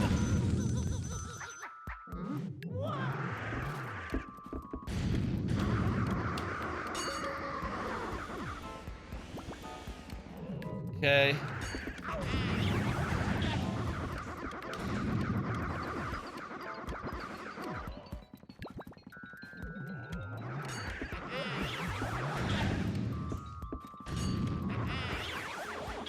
Easy. Oh, we have to still do him.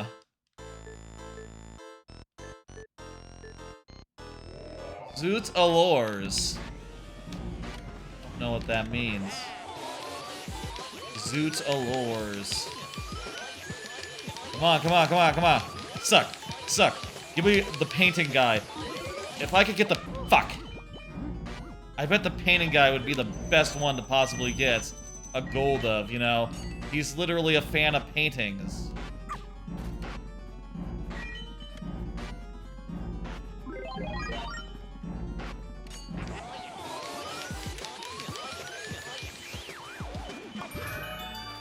I mean, you can always look them up online or in your official Nintendo Player's Guide.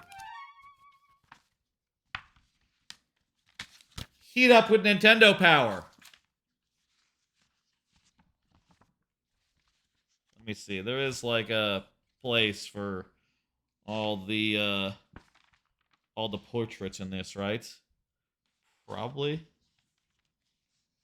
Yeah, here we go. There's like a whole gallery here where you can see all the different variations of ghosts. You know what? Once we're done, why don't I like put that under the little document cam and we'll just like look at them real fast. In fact, oh shit.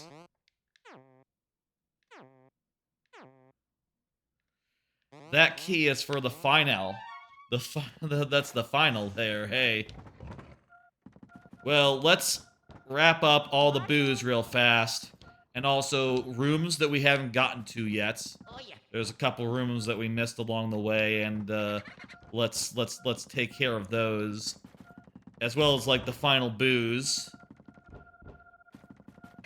And then we'll head to the final boss thereafter.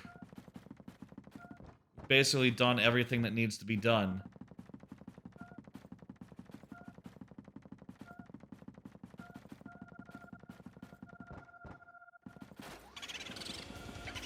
Okay, boutique. That's a good one.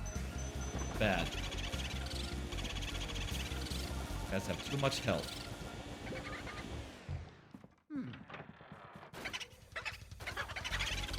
Sucking.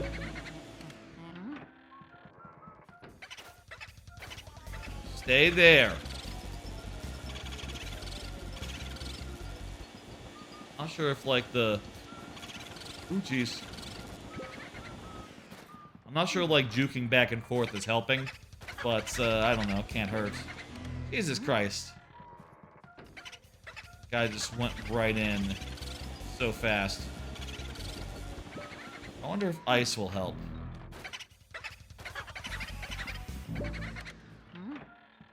try it real fast. The ice did freeze the smaller boos.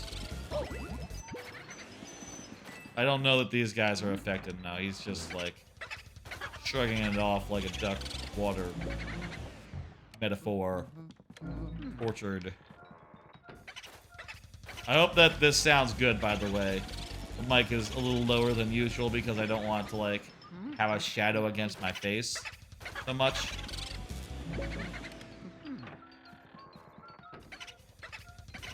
Should be fine, I don't know.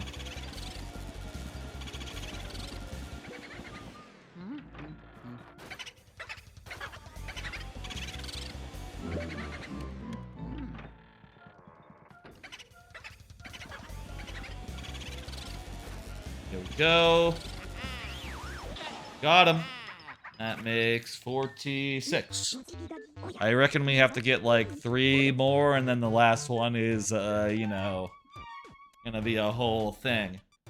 I mean, I bet I could check. I could look in the in the player's guide and see for myself. These hallways here will never be lit because there's no Chapter 5. There's no Area 5. So, like, once the game is over, these hallways are gone, and Luigi uses his fortune from, you know, playing the game to build a new place that's as normal and not haunted. That never comes up in the later games. Or I say later games. That never comes up in other games that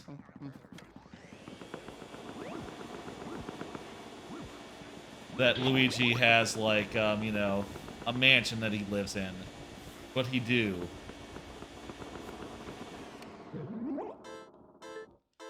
Oh, also, hey, we got a jar guide that we hadn't gotten yet.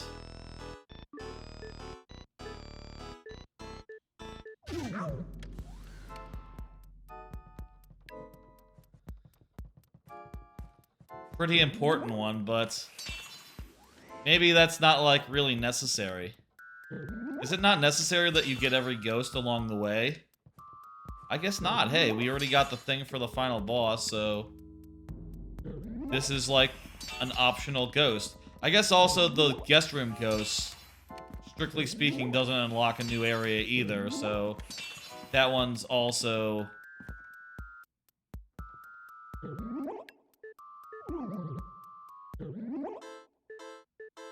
Yep, that's right. I got 7. Mario.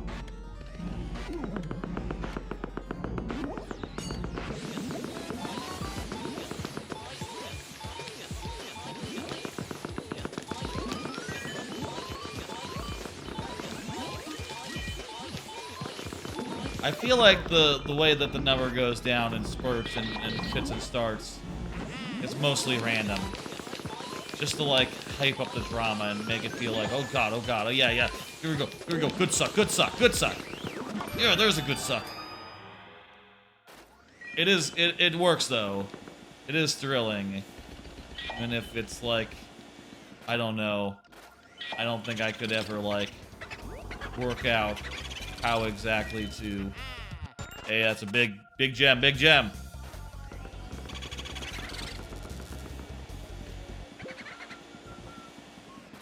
The logic of it, you know? You never got the key that opens the hallway.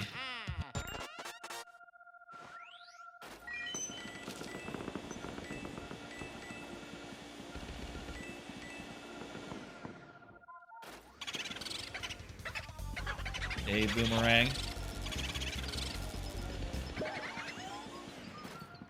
Jeez, is there a third one in here? Oh, yeah. Probably not a third one. Probably just like a... Mario. Oh, yeah. Probably just like a bit of shit, you know, whatever. Mario. Under boo.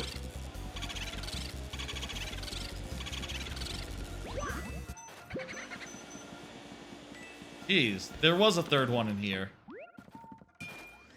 And the radar says there's a fucking 5th one. Mario. Oh, yeah.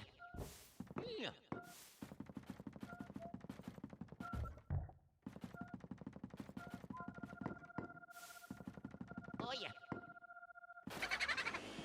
Okay. Not a 4th one here.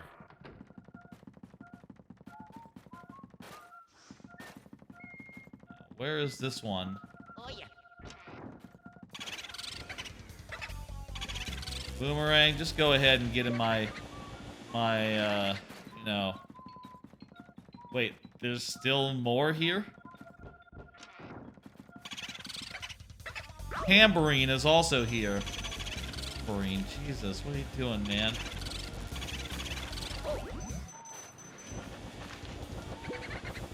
Wait. Wait, is there...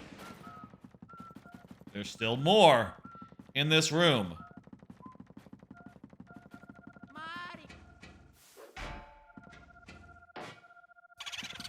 It's a real one. Underboo is also here. What the fuck? Y'all literally chose the same room to hide in. Stop.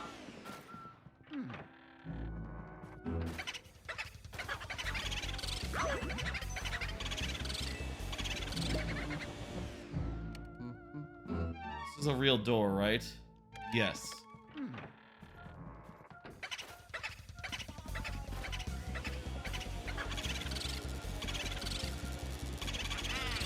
Yaha! Whew. There's just a couple of more. Where is the hallway key anyway? What was that yell? Mario. That was a yell, yeah, Luigi. Jeez. Mario. He's really scared for his brother. He's in a painting. You've seen it, Luigi. Oh, yeah. Oh, yeah.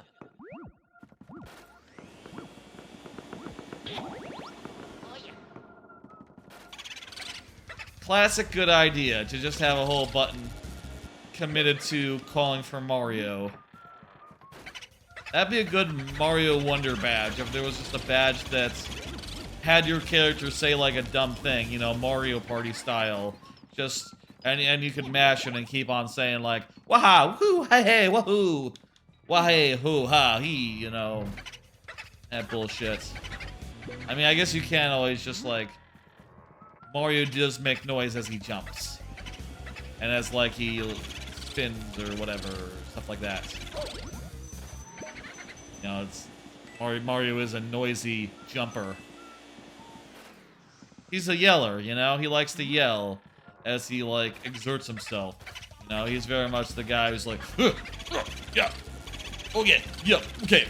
Let me pick up a thing. Ooh. But, you know, high pitch because it's not like a muscular man. What are they saying? Approach them backwards? I guess, yeah, so for other ghosts, you pull back to pull them in. With boos, they're not really pulled in, so you just have to follow them a little bit. I sort of like shuffle. Sort of like go like, ooh. Feel like that's effective. I don't know if that's actually doing anything for me.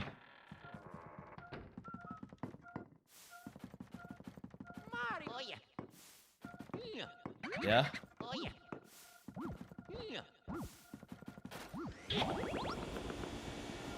Oh yeah.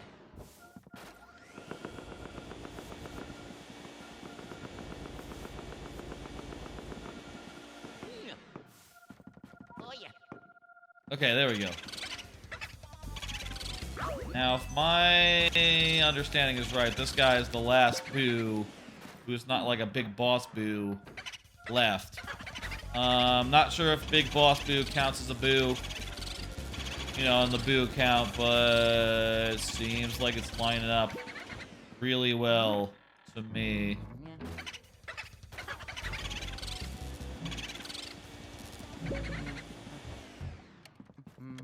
We're about to get him, so there we go.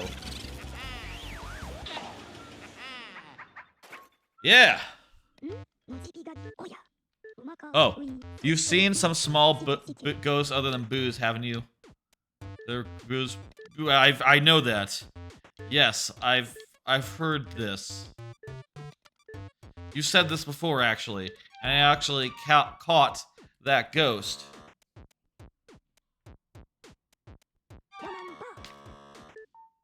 So is there one more little ghost to catch, or what? Let's see now. I'm gonna look it up. Let me go to the table of contents, see if there's like a boo part. Mission map, Luigi's Big Adventure, character control, ghost capturing, let us guide you, areas 1, 2, 3, and 4.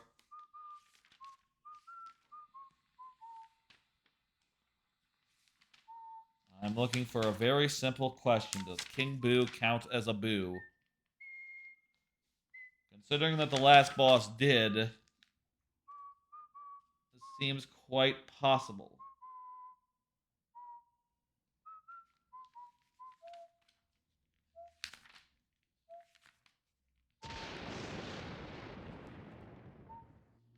Let's look at the final part here.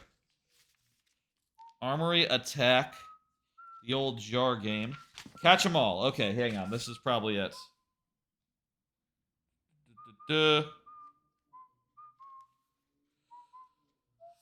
Your trip through the sealed room, sitting room, and guest room is not pure folly. While the side quests will not get you any closer to the secret altar key, you will get treasure and boos. You must collect at least 40 boos in all to enter the secret altar, and 50 boos to collect a really good diamond. You must also visit the guest room if you want to collect all the mansion gallery ghosts.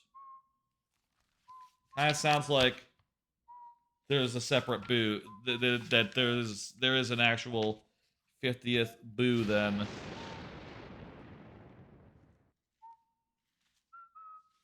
There is also a never-ending night thing where you can replay the game, but I think that the lights never come on. Wait, no. Ghosts are more skittish, and your vacuum has 1.5 times the suction power. That's kind of cool that it like powers you up in the hard mode. That's kind of fun. that it's like both a little bits of one and a little bit of the other.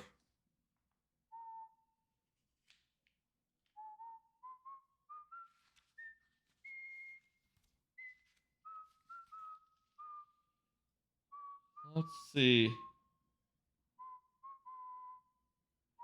When you have the secret altar key and at least 40 boos, you can engage in battle with the big boo.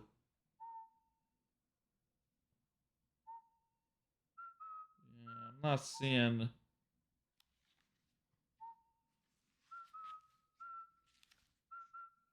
You know what? I'm not sure that this player's guide has the answer which I seek. I'll just Google it. That'll be faster than looking it up in a strategy guide. Does King Boo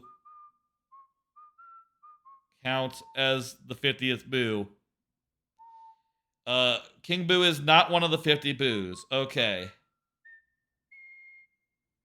Gotcha. So, I guess we'll keep on looking. We'll check each room as we make our way down.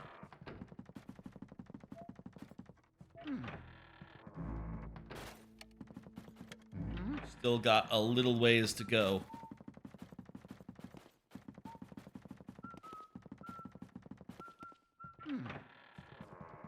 I'm gonna take a little break, actually.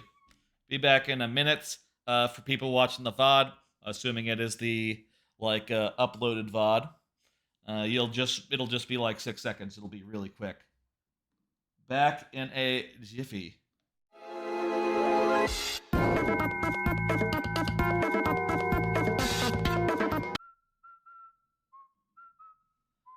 I'm still here, folks. I'm just yeah, let's keep on trucking. Just want to check the roof real fast. I remember the secret room didn't have anything. No ghosts there. Looks like there's nothing on the roof. Good. Another thing I could do is like see if there's any rooms that were not visited, like in general. But I think we pretty much covered all of our bases. I'm not seeing any obvious gaps.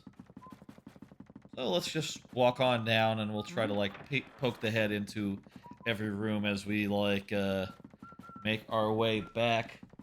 I guess the other question is like the hallway key. Where was that?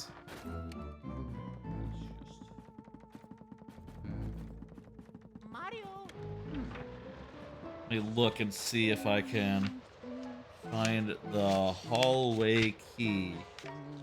Nana Nightmare, Screams, Icy Assistance. Pull the poster. Freeze. Corridor key. If you test the treadmill in the rec room, you can learn a key that'll make that passageway do the thing.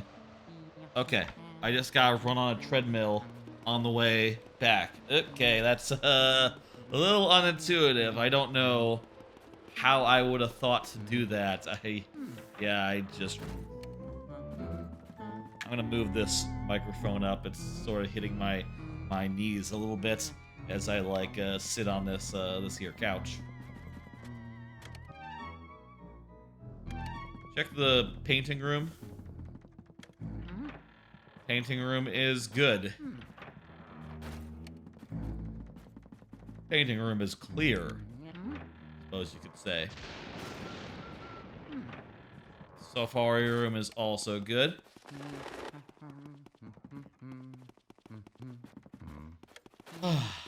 Everything from here on out is like fully lit, so yeah. Did you check the other secret room? I went there, yeah, it wasn't there. Hello, that man, G-Man. That G-Man. Are you that G-Man? The G-Man I know? I know a G-Man from the internet. Have for years. Wait, that's MG-Man. Probably a different G-Man then. I think the G-Man I know is just goes by G-Man. And also hasn't been, like, you know, as active recently. I'm not sure where it's gonna be, but can definitely check basically just every room on the way down. Maybe it was the room... I wonder if I did the room with the dog in it. Are you thinking of G-Man Lives? I don't think so, no. It was, there's another G-Man in, like, the Donkey Kong community that, or at least there was at a certain point. Maybe no longer. Maybe not these days as much. Actually, I think that G-Man is still around, but not as frequently. It's not important. There's people with the same, like, also, I think it's MGM fan. There's an F in there, isn't there? There's an F in there. Let me, lean forward and read that a little better. I'm not used to YouTube fonts. I'm not used to YouTube fonts as far as reading, names goes. I could also zoom in a little bit more on the chat so I can read them better. That will probably help. Though I do worry about my real estate on my preview monitor. You know, I now got 2 chats to maintain, so you know, can get a little crowded. I like to be able to see the game, and also, you know, when I pull a card, I'd like to be able to see what's on that card. The key from the sealed room. Yeah, I got the key from the sealed room. As far as I could tell, there wasn't any ghost in the sealed room. There wasn't any boo in the sealed room, but I did that, did those. I'm just looking for the last one now, so yeah. There's not like a special color that indicates if one is like done, right? It's not the bottom of the well, is it? Could it be the bottom of the well? No, definitely not the bottom of the well. Yep, Mario's still there. Confirmed. No. Yeah, definitely not here. I have like a couple more cards, by the way. Let me do them as we're just like going room to room and seeing if anything is like present. Did I do all the rooms in the upper part? Yeah, I did all the ones in that area. Yeah. Hey, 8M. You're extracting the kids' candy bags? Gotcha. That's nice. I don't have any sort of like any sort of that business going on, you know. I'll say, let me do a little follow-up on the VOD situation. That was the next card was gonna be. That's what the next card was gonna be. I said yesterday that I was going to like, you know, I was simply going to like take down the stream and then, you know, replace it with the new one. That said, I realized a couple things. One is that I linked that specific stream to like several like, you know, Discords and such. So if I take that stream link down for YouTube purposes, it's like, you know, no longer there, which I think would be confusing, you know, versus like if you link Twitch, you just link your Twitch page, which means that, you know, it's the same link every time, and you don't have to worry about that you know, stream being gone. You know, it's still a valid link even years later. That said, I decided to just go ahead and make them unlisted, which I think basically does the same thing. Oh, it's this room. We found it. That said, there was one thing I didn't think of, which is that the Game Boo is a good one to go out on. Which is that the VOD, the stream already had like 2 likes on it, which I gotta think about that because, like, man, I'll tell you, it's like with, it's like when I have to, like, delete a, thank you for the advice about the elemental triangle, egad. I appreciate the tutorial. It's like when I have to delete a level to, like, do some edits, right? And I have to give up the likes and the comments on it. It just gives me a little bit of pause. And to realize now that, like, oh, right, these streams can get, like, likes and stuff while they're live. And, goddamn, it, you know, makes me hesitate a bit. That said, I do believe it's going to be better to do that versus, like, trying to edit down the streams, because I do want to remove the starting soon and any breaks. And I have that all automated now, as far as, like, a local copy goes. But, I could also, like, edit it manually if I wanted to keep those likes and those views from the live stream, but I think I just have to suck it up and have those be separate, and, I think that's probably the way to go. I still don't know, I just have to figure it out, and, I'll say, you know, I'm open to feedback as far as, like, what YouTube viewers would rather. You know, would they rather it just be the live streams from here on out? Or does, like...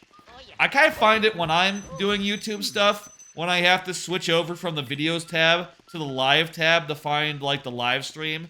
That kind of confuses me sometimes, you know? It's like, oh, where's that stream? Oh, right, it's in the live section, not in the videos section, even though it's no longer live. That throws me sometimes, and, I guess, if you were asking me, I would say, like, yeah, do an archive, and, you know, hey, maybe anyone who liked it will see the archive and like it again. And I certainly did see that, like, yesterday's stream did get a like, you know, so it did get its like back, one of the two. What am I doing? I'm a little bit thrown here. I was gonna check this area, but I already got the thing, so I don't need to. Anyway, that's what's going on with the VOD situation. We got King Bowser to take care of. Let's go, or King Boo, whatever. Let's do a save. We need to top off our life. 90 is plenty. 90 is plenty. Let's do a save and then go in that direction. I got a couple of cards left. Might be a silly question, but are any of y'all starting to think about Xmas? I will say, my sister asked me some questions about, like, oh, you know, questions that are, like, leading up to, like, oh, let me get some questions related to Xmas type presents. So, I know my sister's thinking about it, and since she's thinking about it, I'm starting to think about it. And, you know, since I guess there's starting to be Christmas stuff at stores, now I guess also maybe everyone's starting to think about it. I've heard that stores are putting it up. I don't know, I still think it's too soon. I think you wait until Thanksgiving is over before you worry about Christmas stuff, but I guess it is good to start thinking about gifts now. I'll say, like, being between, like, gigs, I probably should, like, you know, limit the amount that I give to each of my loved ones as far as, like, the gift value, so probably a cheaper gift this year, given, you know, between jobs and all. But, I guess that might be premature. Maybe by the time of Christmas I'll have something, and in which case, you know, probably is okay to be a normal-sized gift at that point. Well, I guess if I do get something and I come up with something small, it's like, it's always good to have a stocking stuffer and then something big. You know, multiple presents is never a bad thing. The secret altar is lit up.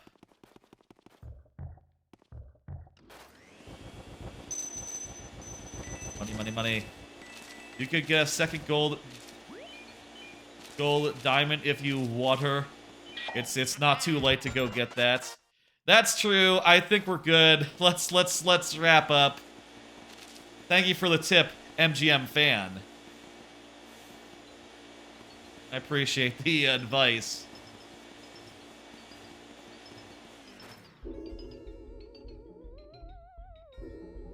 King Boo. King Boo. Let's fight. King Boo. Let's fucking go.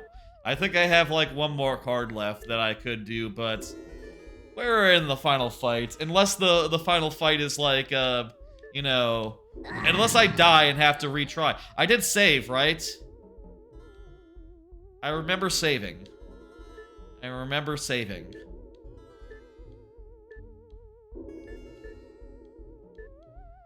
Chirp Warp Shalarg vacuumed up all your friends? Yes, that is a thing.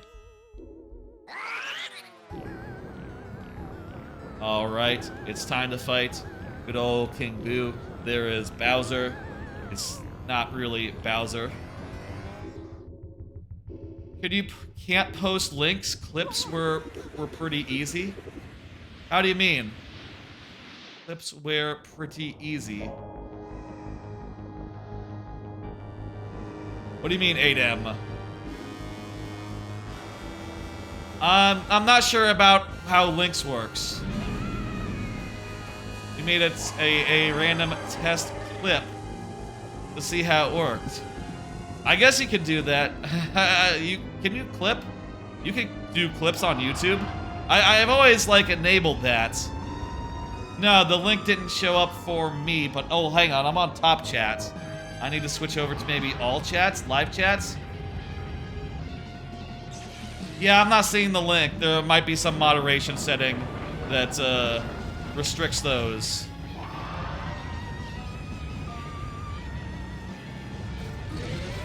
I'll say you can always post link. I'll say, like, you know, I have it so that on the Twitch you can post links, so I probably should make it the same on the YouTube side. I'll say for the clipping, I think, like, where I'm considering, like, the main place where clips live is going to be the YouTube. At least that's the way I see it, and the place where I'm, like, you know, curating them, you know, and, like, making sure they're all nice and good. Also because on Twitch there's a lot of people and a lot of, like, plugins where you can just, like, play a random clip from your channel. And that is, like, pretty cool as like a channel point thing, or, you know, which is like a type of Twitch reward, you know. And also, if anyone were to do a raid, it would be nice to be able to, like, pull up a random clip of theirs, and that's how that all works on Twitch. And I don't think anything like that really exists as far as YouTube goes, so I'm a little less concerned about, like, the state of those in particular.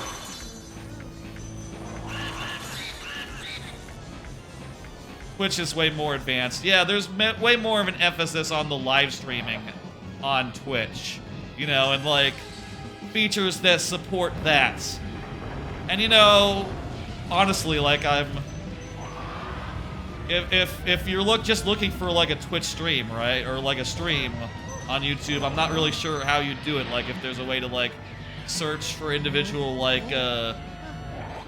is there a way to, like, filter for, like, oh, are there people out there looking at YouTube and just looking for live streams of people they don't necessarily follow? I'm curious about that. I hope so. Like, that would be... It'd be good to have people find me that way, but I guess I'll say I'm not counting on it. Because certainly that's not how I approach, like, YouTube. That said, hey, you know, maybe there's just, like, an order of magnitude more people on YouTube, and therefore, like, a more opportunity for growth long-term. Yeah, I'm not sure how it works as far as, like, discovery goes, right? Other than, like, the basic discovery, which is, like, oh, videos and such will appear in people's feeds, and they can click it, and if they like it, they'll see more of it. Which, you know, I hope... I'm assuming there is, like, people on YouTube looking for, like, you know, this sort of stream, right? This sort of Twitch-style stream, and I'll say I hope they are. Take two, Bowser.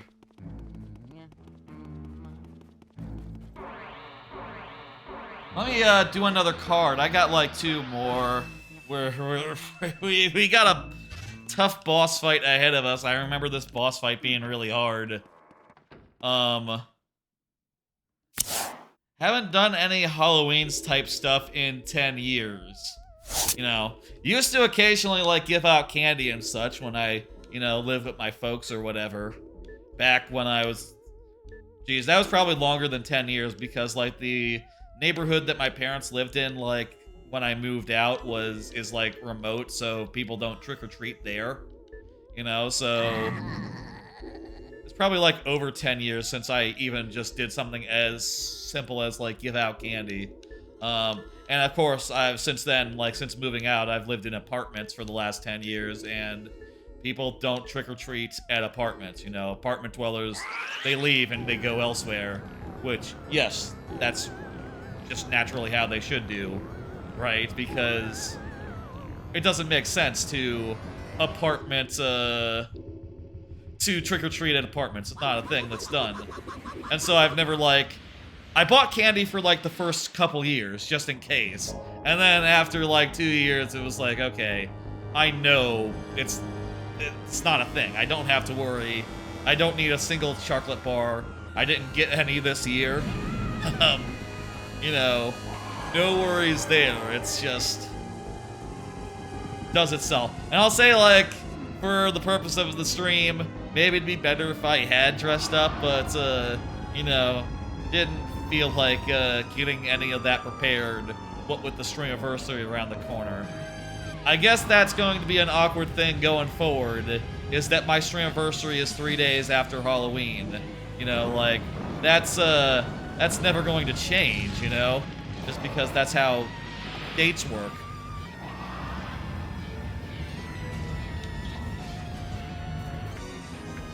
That's never going to change, so I'm always going to be, like, coming off Halloween hot with, like, a stream either, like, the next week or later in that same week. Oh my god, that was a really good suck. That was a really good suck right there. Maybe in some cases in the future, my October will be a lot less hectic, a lot more simple, a lot more just like, hey, you know, this October was made a little more complicated by just, you know, being between jobs and all. Meant that it wasn't quite business as usual this year. And I couldn't just, like, you know... I had other things happening that sort of made the scheduling and made, like... made it so that I couldn't do, like, spooky stuff all month long. You know, for reasons that I explained subsequently. You know, I went on a little trip the first week of October. The second week of October had Mario Wonder in it, so streaming that a little bit took priority over streaming something spooky.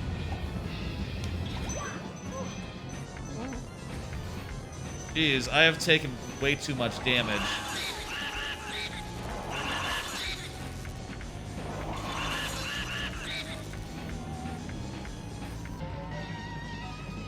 Is there a way to get health back in this battle, by the way? Like, oh jeez, it looks like those pillars. I was kind of hoping that when they broke, they had, like, health in them, but they have poison mushrooms in them. That's the opposite of health. That's...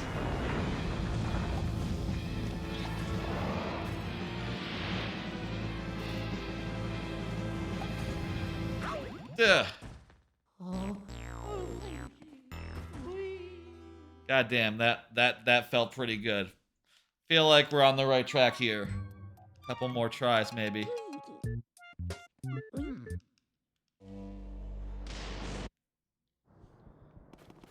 Anyway, I'll say I definitely want to get a house sometime in the next couple years, you know. If my next you know, job, gig, whatever work I find happens to be pretty, like, you know, have a salary that is normal for an engineer to have, I reckon I should be able to afford one. Like, so long as I don't, like, go out and spend, like, a whole lot more than I, you know, have for the last couple years, which is to say, like, yeah, no, that won't change. That'll be fine. I reckon, like, it won't be that hard. really, provided I'm able to land like a reasonably okay software engineering job, which, you know, they pay pretty well, especially now. And once I get a house, like, you know, it's gonna be really interesting, and then also, like, suddenly Halloween will be back on, you know, trick-or-treaters, the like. I guess I'll say, like, once that happens, I guess, like, you could say goodbye to any, like, Halloween stream, right? Like, that's just going to be, like, out of the question. You know, that's, not going to be feasible. But, that'll be fine. I'm sure, like, there'll be benefits to having, like, changing things up, right? Like, I would love to just have a green screen wall. I would love to paint a wall green, put my couch behind it, and then I can crop out the background. And I don't know how I'll do that for the desk area and have that whole space be, like, you know, logically laid out at the same time, but I would still have, like, the desk area and the PC area. Given the choice, like, given space, I'd probably have, like, a separate office and a separate, like, game stream area, right? You know, one of the things that's, I feel like, hard... One of the things I think that's hard about, like, working from home, I say hard, or, like, weird, is that, you know, I'm working... When I have a job, I'm working from the same... assuming that I have a work-from-home entirely job. Apparently, there's a lot of hybrid stuff these days. If it's a remote, full remote, the same place that I work, like, on a day-to-day basis is the same place that I, like, play video, you know, do stuff on the computer and, you know, stream from, which has definitely encouraged me to, like, you know, separate the work and the pleasure sides of things by, like, okay, office hours are over, you know, day's over, time to go sit on the couch instead of sitting in the office chair.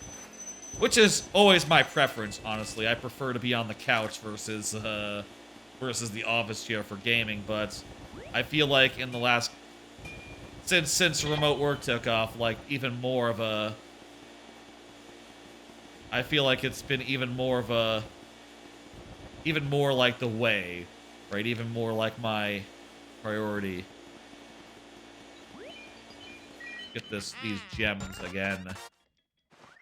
Mario. Try 3. Let's go.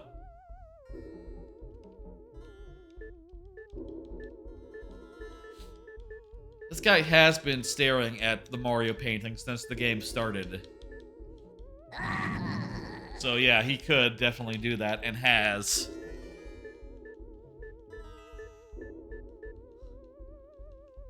Very cool.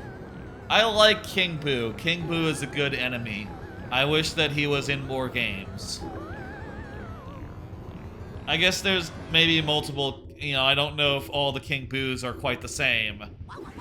You know, every time that King Boo has appeared, is it always the same Boo? Is it always the same? You know, it's supposed to be a reference to this game. Sometimes, like, there's multiple Koopa Kings, right? Like, there's the Koopa King from Paper Mario, and I think technically the the Goomba King from Paper Mario. I think technically the Goomba King from Super Mario 64 DS is a different Goomba King. I always thought it was a reference, but I think I heard that it wasn't. There's no skipping cutscenes, by the way, so, you know, get used to seeing that, that deal. What are you doing, Luigi? Maybe I'm getting, like, wireless reception. Can you not, like, point the... What? Why am I on fire?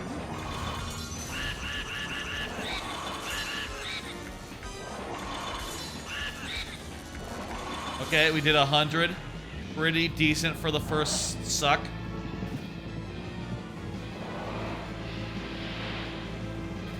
Bowser also sucks.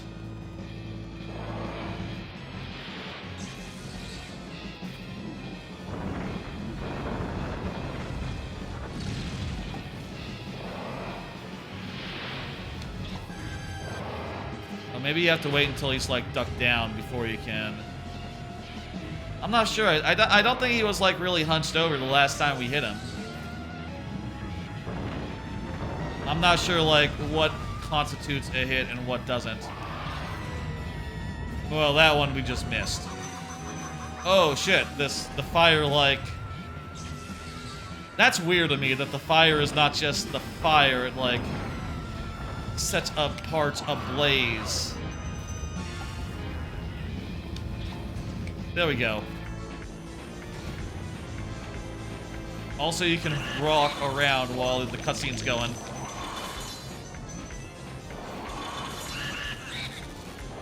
Okay, we only got 50 there. That's not good. Ugh.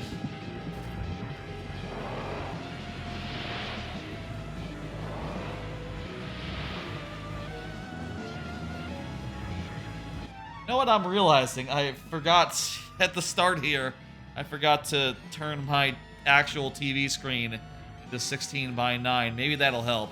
Let me go into settings and change my aspect ratio. I totally didn't think of that before starting the stream. Every other time I've done GameCube games, I've always remembered to do that.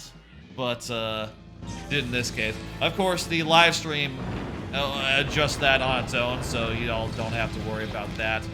Yeah, I mean, you can tell it's you can tell that the aspect ratio is such. You can just look at it and know that there's a big, you know, it's boxy. I bet this will help.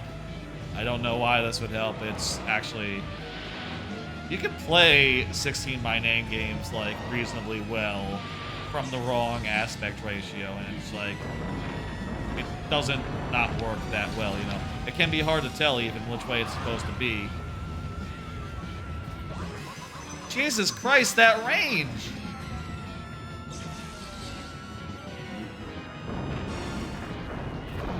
That is the most ridiculous flamethrower I've ever seen. Like, flamethrowers fire, fuck you. It's supposed to be short range.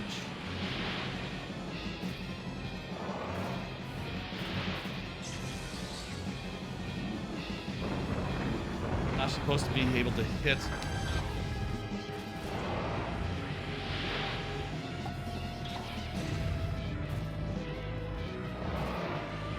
Bowser's head looks weird.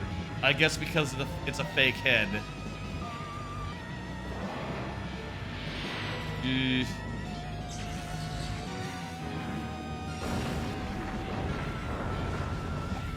Suck. Blow. Oh, come on. Oh my god. How come it has, like, the largest reach, like, the farther away from the head you are? Like, if you want to, like, avoid it the best, stand, like, right in its path.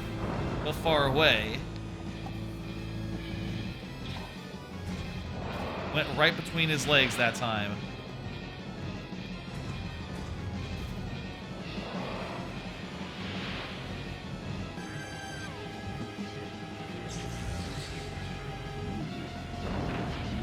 On. This'll do it. Well, you know, we'll let us get a hitter.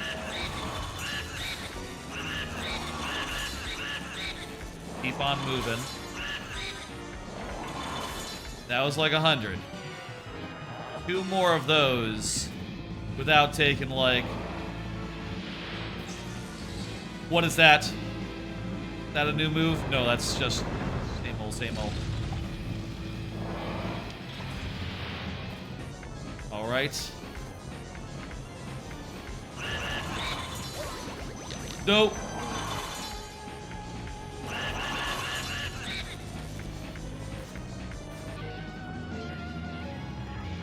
Okay, now he's out upside down.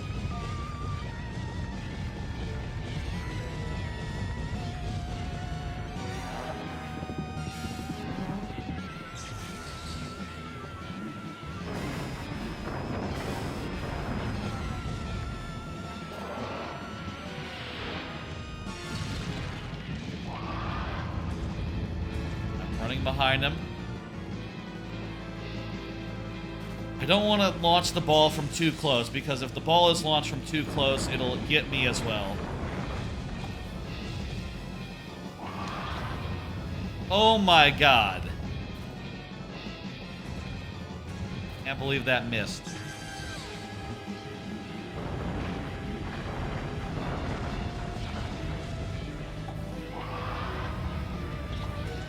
There we go.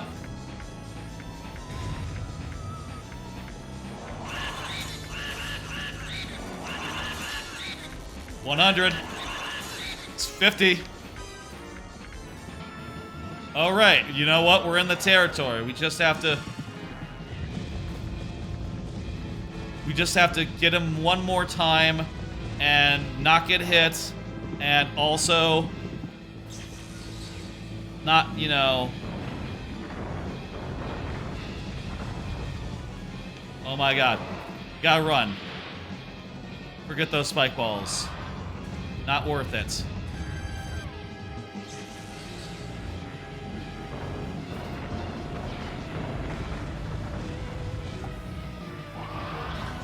Oh! Here we go. Yes! Yes! Oh! Oh my god, with 6 health. Fuck. Look at that, he's fucked. Fuck you. Bowser's suits, shit. God. Yeah, we did it. Folks, that's the battle. Let's see the final paintings. Yes, that's exactly what happened. It was not that unusual. Pretty similar to the other boss fights. Same thing happened in Paper Mario. It was the World 1 boss. If you're wondering, like, not that impressed. Mario would tell you, like, yeah, I've seen fake Bowsers before. It's no big deal. It happens. Oh my god. I wonder what the ranking is for that. I don't think we got any gold this time. We didn't get any, like, one and done sucks.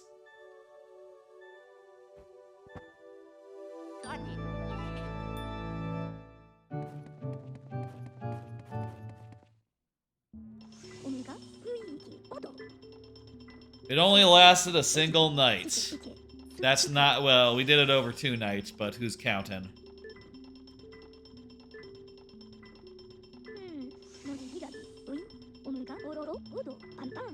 That's right.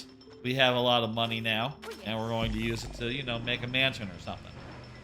Let's see what we got, what our ranking was, and also see these final portrait ghosts. Pretty sweet, pretty great. Look at him jump. He's pretty pleased with himself. Egad is. Yep. Yep, say this all again. It's cool. It's cool every time that you say this. Alright. Pretty good. There's a silver. That one was bronze. That one might have been bronze. I'll take it. Silver. Feel like mostly these are going to be silver.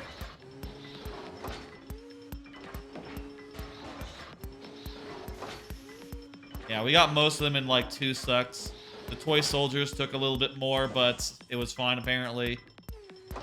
The Eskimo, or mountain climber. Alright, there we go. Jarvis, Vincent Van Gogh, Soupy, Clockwork Soldiers, Sir Weston, and King Boo. Is that bronze? Could be bronze.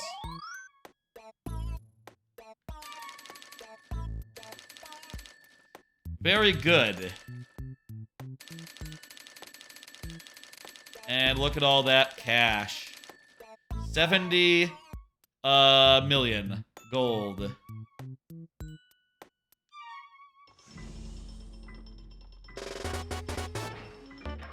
And now we reverse it, and out comes a Mario.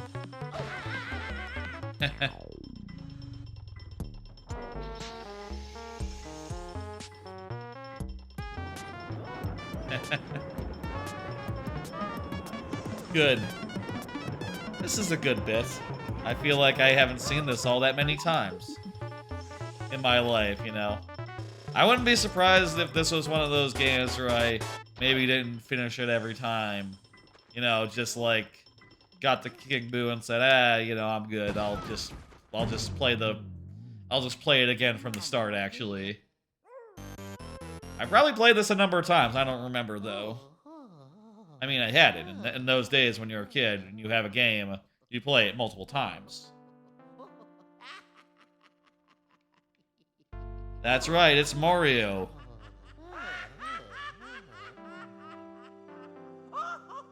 He's fucking happy. And that's all we get.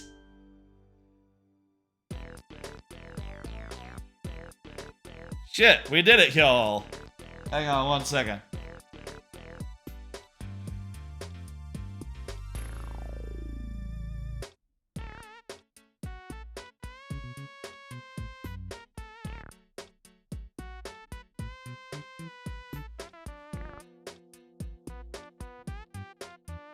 We have vanquished the ghosts. We have turned on all the lights in the mansion. It is no longer spooky time. I mean, it is still the spooky day. It is still the spooky night, but the lights are on. The fears have been vanquished. There's no longer any need for spooky lighting, which don't expect to see all that often. One thing that occurred to me yesterday regarding like Twitch and YouTube is that one thing that I've done a couple of times is the Twitch watch party, wherein like you and your chat can like synchronize and watch like an Amazon Prime video, and it sort of like syncs up for everyone watching the Twitch stream that has Prime, I guess, specifically. And you can choose like any movie that's on Prime, and it'll just like automatically sync up for anyone on Twitch. For people watching the YouTube, not so automatic. I'll say I'm not sure, like, I was, you know, those watch parties were, like, super successful anyhow. I mean, Jackass Forever was very fun.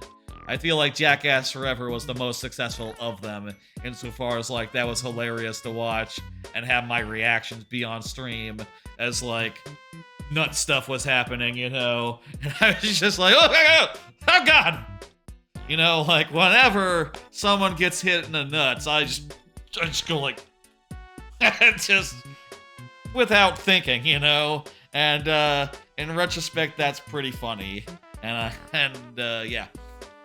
And I'll say, I guess, you know, I do have it set up where when I start a watch party, I try to put the timestamp on screen so that if someone's watching the VOD, someone's watching the archive, they can sync up later with the video, like, manually. And I guess for like, rank B, hey, I'll take it. That's pretty good.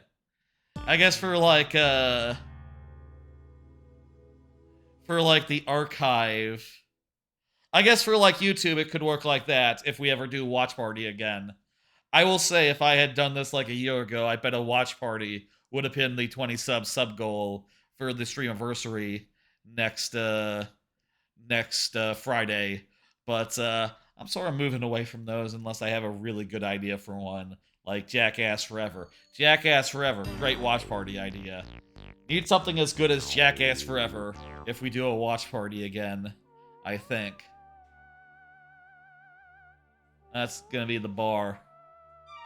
That's pretty great, hey.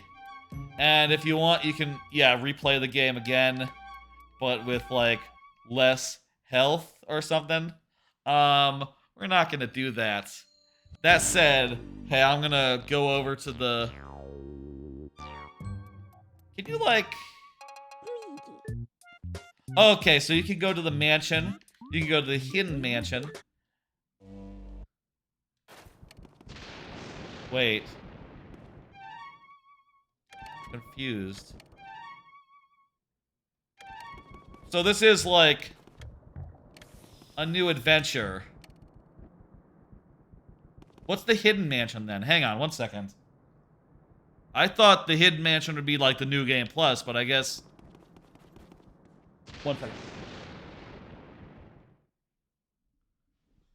I'm curious now, like, what's the deal with all this post-game content? What is the hidden mansion?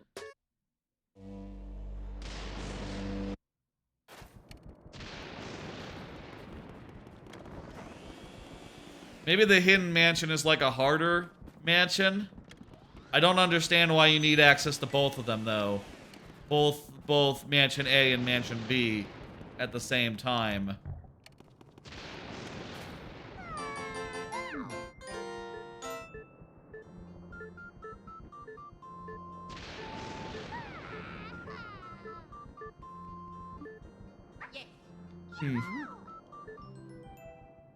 I'm not really sure.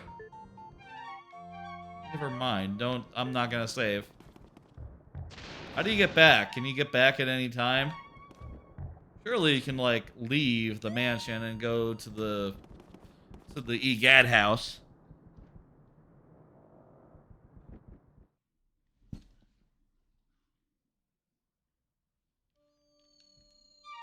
Let me see. Is the gallery now all empty now? You'd think you'd be able to walk around and see, like, the fully complete gallery. Okay, good. Hey, you 100% can. I'm confused now how there's both a regular mansion and a hidden mansion. Like, how does that work? And why are they both dark? Doesn't matter. Here's all our paintings. They're all pretty cool. Hey.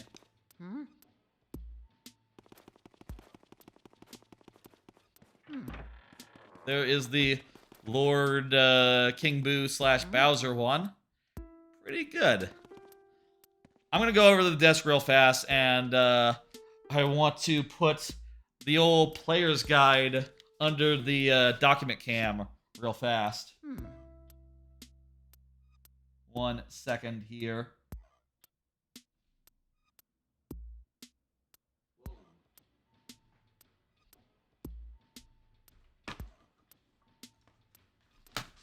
All right. Let me just go ahead and get my camera tracking me. I'm gonna go over here, and I'm going to move the microphone.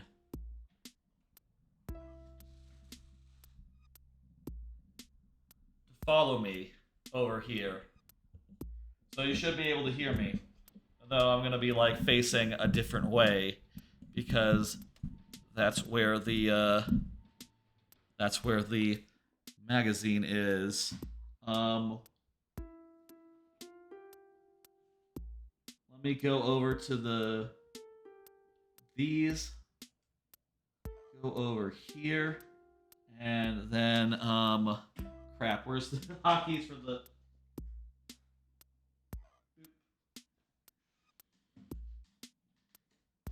There we go.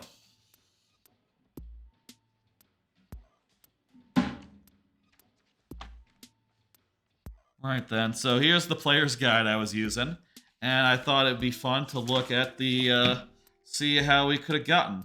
So we were pretty close. We were, I think, it says here, you take, over 10,000, 100,000. We were like, what, 80, 70? So pretty close, I think, to, making the cut there. Let's see now. Here is there's a whole interview. Look at that brief history. You guys can't see it, but there's a brief history of Luigi here. Basically all the games he was in up to this point in history. That's pretty neat. A whole interview here that we could read if we really cared to, but I think we're fine. We spend much more time thinking about how we'll make our game in our own style rather than comparing it, how it will compare to other styles. I guess. I feel like the later Luigi's Mansions are a lot more traditional in nature, which is funny in retrospect because they're like how out there this game is by comparison. We create a solution through programming that would change the amount of dust that flies around the room depending on the level of activity. Okay, that doesn't seem that profound to me. I've watched many... You can't see that one. Let me hold it so that it's on screen. I've watched many testers follow Booze to get to the trapdoors when they get flattened and try to open the doors. Then I laugh. Good, yeah, that's a good way of approaching it. It is funny when you get flattened. It's important for a launch tower to be well balanced in its degree of difficulty. The boss was a little hard. I think the boss was a little hot. A little bit on the hard side. If the idea is to be well balanced. What is going on with that zoom? Whatever. That's fine, camera. Here's also the portrait ghosts, all the different like gold, silver, and bronze versions of them. How do they come off? Can you see them? Yeah, that looks more or less fine. Let me get a little more light on them. It's hard to not like overblow them, you know. There's the gold. It's hard to really light this. The gold is really nice, yeah. I think these ones are all pretty okay. Nana. Bronze is actually pretty good on the Nana. Kind of like the bronze here. And the gold is kind of just weird. We got the silver one, which... Honestly, looking at the gold, we got the silver one on this. I remember this one. I think the silver one might be the best one of this lineup, actually. Looking at all three of these. Gold and bronze, they just look very, very, very similar. Like, that's basically the same, as far as I'm concerned. Melody, those are just kind of the same. Not that different. Oh, these ones are pretty much the same. I kind of like the effect on the bronze. Kind of like all, like, it's kind of like, diffuse. Kind of looks like there's some fog on it. I like that. These ones are all okay. I kind of like the silver best of these, actually. Because, like, the background is, like, obscured in darkness, and I think that looks really good for like a fortune teller type character. Maybe I should have a set camera position for reading time rather than rely on dynamic zoom. It seems like it struggles when my head is turned. Oh well. Shivers, let me see here. I think Shivers, the bronze, might be the best one. Gold's not bad, though. I kind of like the look of that candle there. This one at least looks, like, different from the rest. Sue P. The bronze one captures the fact that she's upside down. That's pretty cool. Other than that, it's pretty straightforward. I like the bronze one best of Sue P, actually.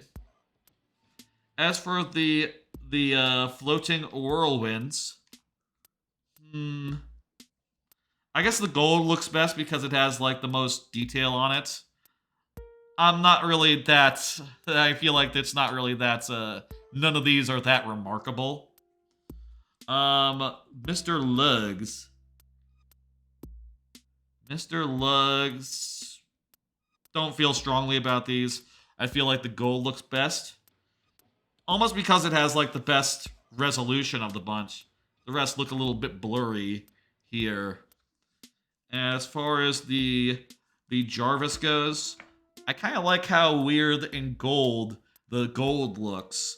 Like it's lighter than most others. I kind of like that look to it. Though silver's not bad. Honestly, all the Jarvis ones are pretty okay. Spooky, gold, that's the best. That's really cool. I like how it's like outlined in rainbows. That's pretty cool. Pixelated silver also looks pretty cool as well. Honestly, all the spooky, those are all really good. These are all just the same, even down to the pose, basically. That's not very good. I don't think I like any of these, really. They have, like, slightly different styles, each of them, as far as, like, how the thing is messed up, but not really that big into it. The tin soldiers are also kind of the same 3 times. Maybe the gold is like a little different, so that's kind of cool. That's like the best you get. And Biff Atlas, there's ocean in the background of this one. I kind of like that. Otherwise, these are kind of all the same. Kind of looks like Crusher from DKC2. Slim Bank Shot. Ooh, I really like that one. It kind of reminds me of, like, shades, like blinds. I like to look at that one a lot. That one's great. These other two are actually pretty good as well, now that I'm looking at them. Shiver. I like this one. It kind of looks realistic in a weird way. I kind of like the silver the best of this set. The gold is really unremarkable. There's kind of nothing to it. As far as Bogmire goes, I think I like the gold. Though the silver is cool that there's multiple. It's like a ghost image. That's a clever way to do it, I guess. Mr. Grimly, it sort of has an action shot of him in gold. I like that. I also like the close-up on bronze. That's very much the pose I imagine he makes every day in his day-to-day life. Here's Vincent van Gogh. Kind of disappointed as far as, like, the gold there. Like, that's, that gold is very much nothing. That gold is very much nothing. Very unoriginal. That said, the silver is actually pretty interesting. He's all green. What the hell? What does that mean? That's cool. I think the silver is like more original than the other ones. Feel like these ones should be more stylized, given that he is the painter one. The gold's not terrible, but it's not anything special either. Boo Lossus. There's the I like that the one is pixelated, the middle one is pixelated. And I like this one sort of looks a little bit realistic. It's kind of a shame that they're all 3 of them is basically the same painting. Not really that different, but it's neat at least. And here's King Boo. Looks like we did get bronze. We did get bronze because that's the one we got. Still, all these are really nice. You know, actually, in bronze, you get the best full body view of Bowser, actually, and you also get his hat. In the gold, you don't get his hat, which is kind of a shame if you think about it. I don't think there's necessarily anything else that I could really show here other than, like, hey, heat it up with Nintendo power. Look at that hot t-shirt. What the hell? Man, I have a better Luigi's Mansion t-shirt than that I got from the Yeti. That's just... It's not even a good color, it's white. Why would you have the Luigi's Mansion t-shirt be white? You should have it be black with, like, a spooky thing on it. I guess those are the outlines of the ghosts that are in the game. I guess those are the outlines of the ghost that's in the game, but why yellow? I mean, the logo, yeah, blue, sure, that makes sense, but it's not a very good t-shirt.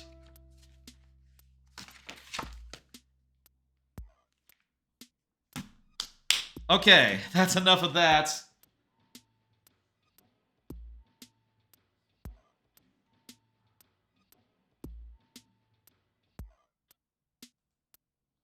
My computer wants to restart again. Back to the couch real fast.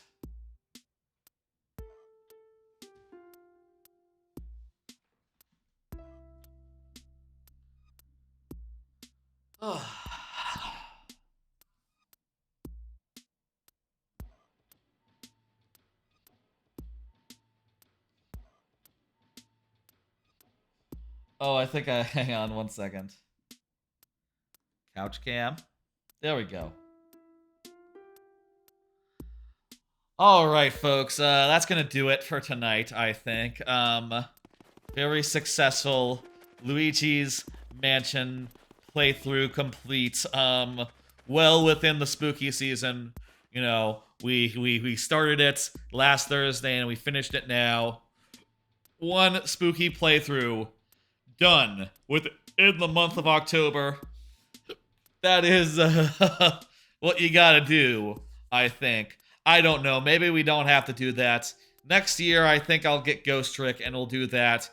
I know that, like, it's not really a horror game, and it's just, like, about a ghost, and it's an adventure game about a ghost, but, it's funny and fun, and I'd like to replay it. I just, right now, probably shouldn't be playing something I have to buy a new version of just yet. I'm gonna hold off a bit until, like, I have a new thing. Was the idea. Also, this game is, like, shorter, so with the way scheduling worked out, made more sense to do this one. I got one last card here. Plug Friday's Streamiversary stream again. Don't mind if I do. Hey, for the last time, let me say, Streamiversary stream is on Friday. It's going to start 2 p.m. Central with all of Banjo-Kazooie. I'll play through all one sesh. On average, I would say, like, my files of Banjo-Kazooie, they're 100%, are around, like, 6 to 7 hours. So I'm not sure exactly how long that's going to be. I'm going to try to focus on it. I'm going to try to go as fast as I humanly can. And I'm going to not do any cards during that whole segment. So, I'm going to have a normal amount of cards, not an abnormal amount of cards. I'm going to use them during the viewer levels part of the program, which will be, after Banjo-Kazooie. That'll be viewer levels, all lightning round, bonus heads for all, should be fun. There's some new bonus heads, which I showed off at the start of the last stream. I'll show them, like, when they come up during Friday's stream again. I am sure you'll see them since, everyone will have bonus heads on Friday. That'll be a whole thing. Then, after that, there'll be WarioWare Move-Its, maybe, question mark? If we get 5 subs, or the equivalent in, like, direct donations. Twitch subs, or the equivalent in direct donations. And also, you can make me play a single micro game for 30 minutes, which could be a bad one. If you wanted to be, like, mean to me, you could have me going like this for, like, the guy in the direct for, like, 30 minutes, and that would be fun for someone, I bet. Hopefully someone who has 10 subs worth of money to spend on that. I'll also say we might unlock a DK64 stream as well. Let's see what happens. That'll be Friday, all-day stream. No Thursday stream this week on account of that. So the next time y'all see me will be on Friday for this Streamiversary. And that will be live on YouTube and Twitch. I'm not sure how we'll do the viewer levels on YouTube yet. I think we'll just wing it. I'll just say, like, hey, we'll just have to use, like, not a bot, to manage it. Maybe there's, like, a YouTube bot that will, like, let people get in line, and then whenever their turn comes up, I can ask them for a level. That'd be a way to do it. It's not the best way to do it, but it's a way to do it without, like, a proper YouTube bot. I'll look into that. That'll be Friday. Hope to see y'all there. Now then, let me go ahead and pull up the schedule. Again, Friday will be the Streamiversary. Next Monday will be more Twilight Princess HD. I'm not sure if that'll be the final stream, but it might be the final stream of Twilight Princess HD. Then there'll be some sort of Thursday stream next week, and usually Fridays is viewer levels, but this Friday, more of a special deal on account of 2-year anniversary. I had the wrong number of fingers up for a second. Doesn't matter. Anyway, let me go ahead And let me go ahead and get the raid going for Twitch. See who's online right now. And then I will end the stream. I will hit stop on the stream deck over here once I have set in a raid. I see... You know...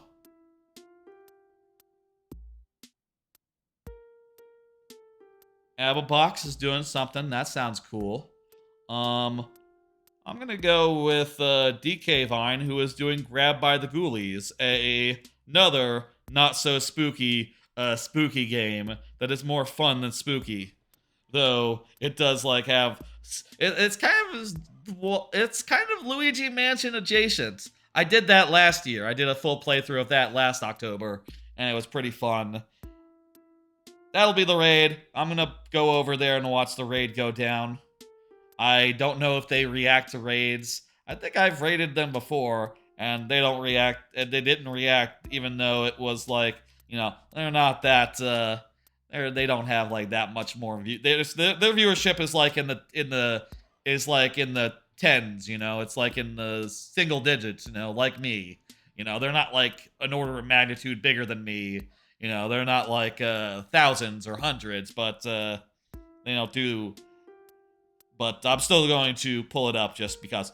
Anyway, that'll do it for tonight. I will see y'all on Friday for the Streamiversary, Banjo-Kazooie, viewer levels, maybe WarioWare, the new one specifically, but also maybe the GBA one. Y'all can pick any micro game if that incentive gets hit from either game, provided I have unlocked it. And, you know, I'll be doing a whole bunch of... If we get to that level, I'll also be doing like a whole segment on Move It, the new game, and that'll be fun too. I'll see you then. Twilight Princess will be on Monday, and something else will be on the Friday after this, the Thursday after this Thursday. Nothing this Thursday, something next Thursday. I'll see you on Friday, 2 p.m. Central, going all day. Bye, folks. And bye, everyone watching the VOD and the YouTube.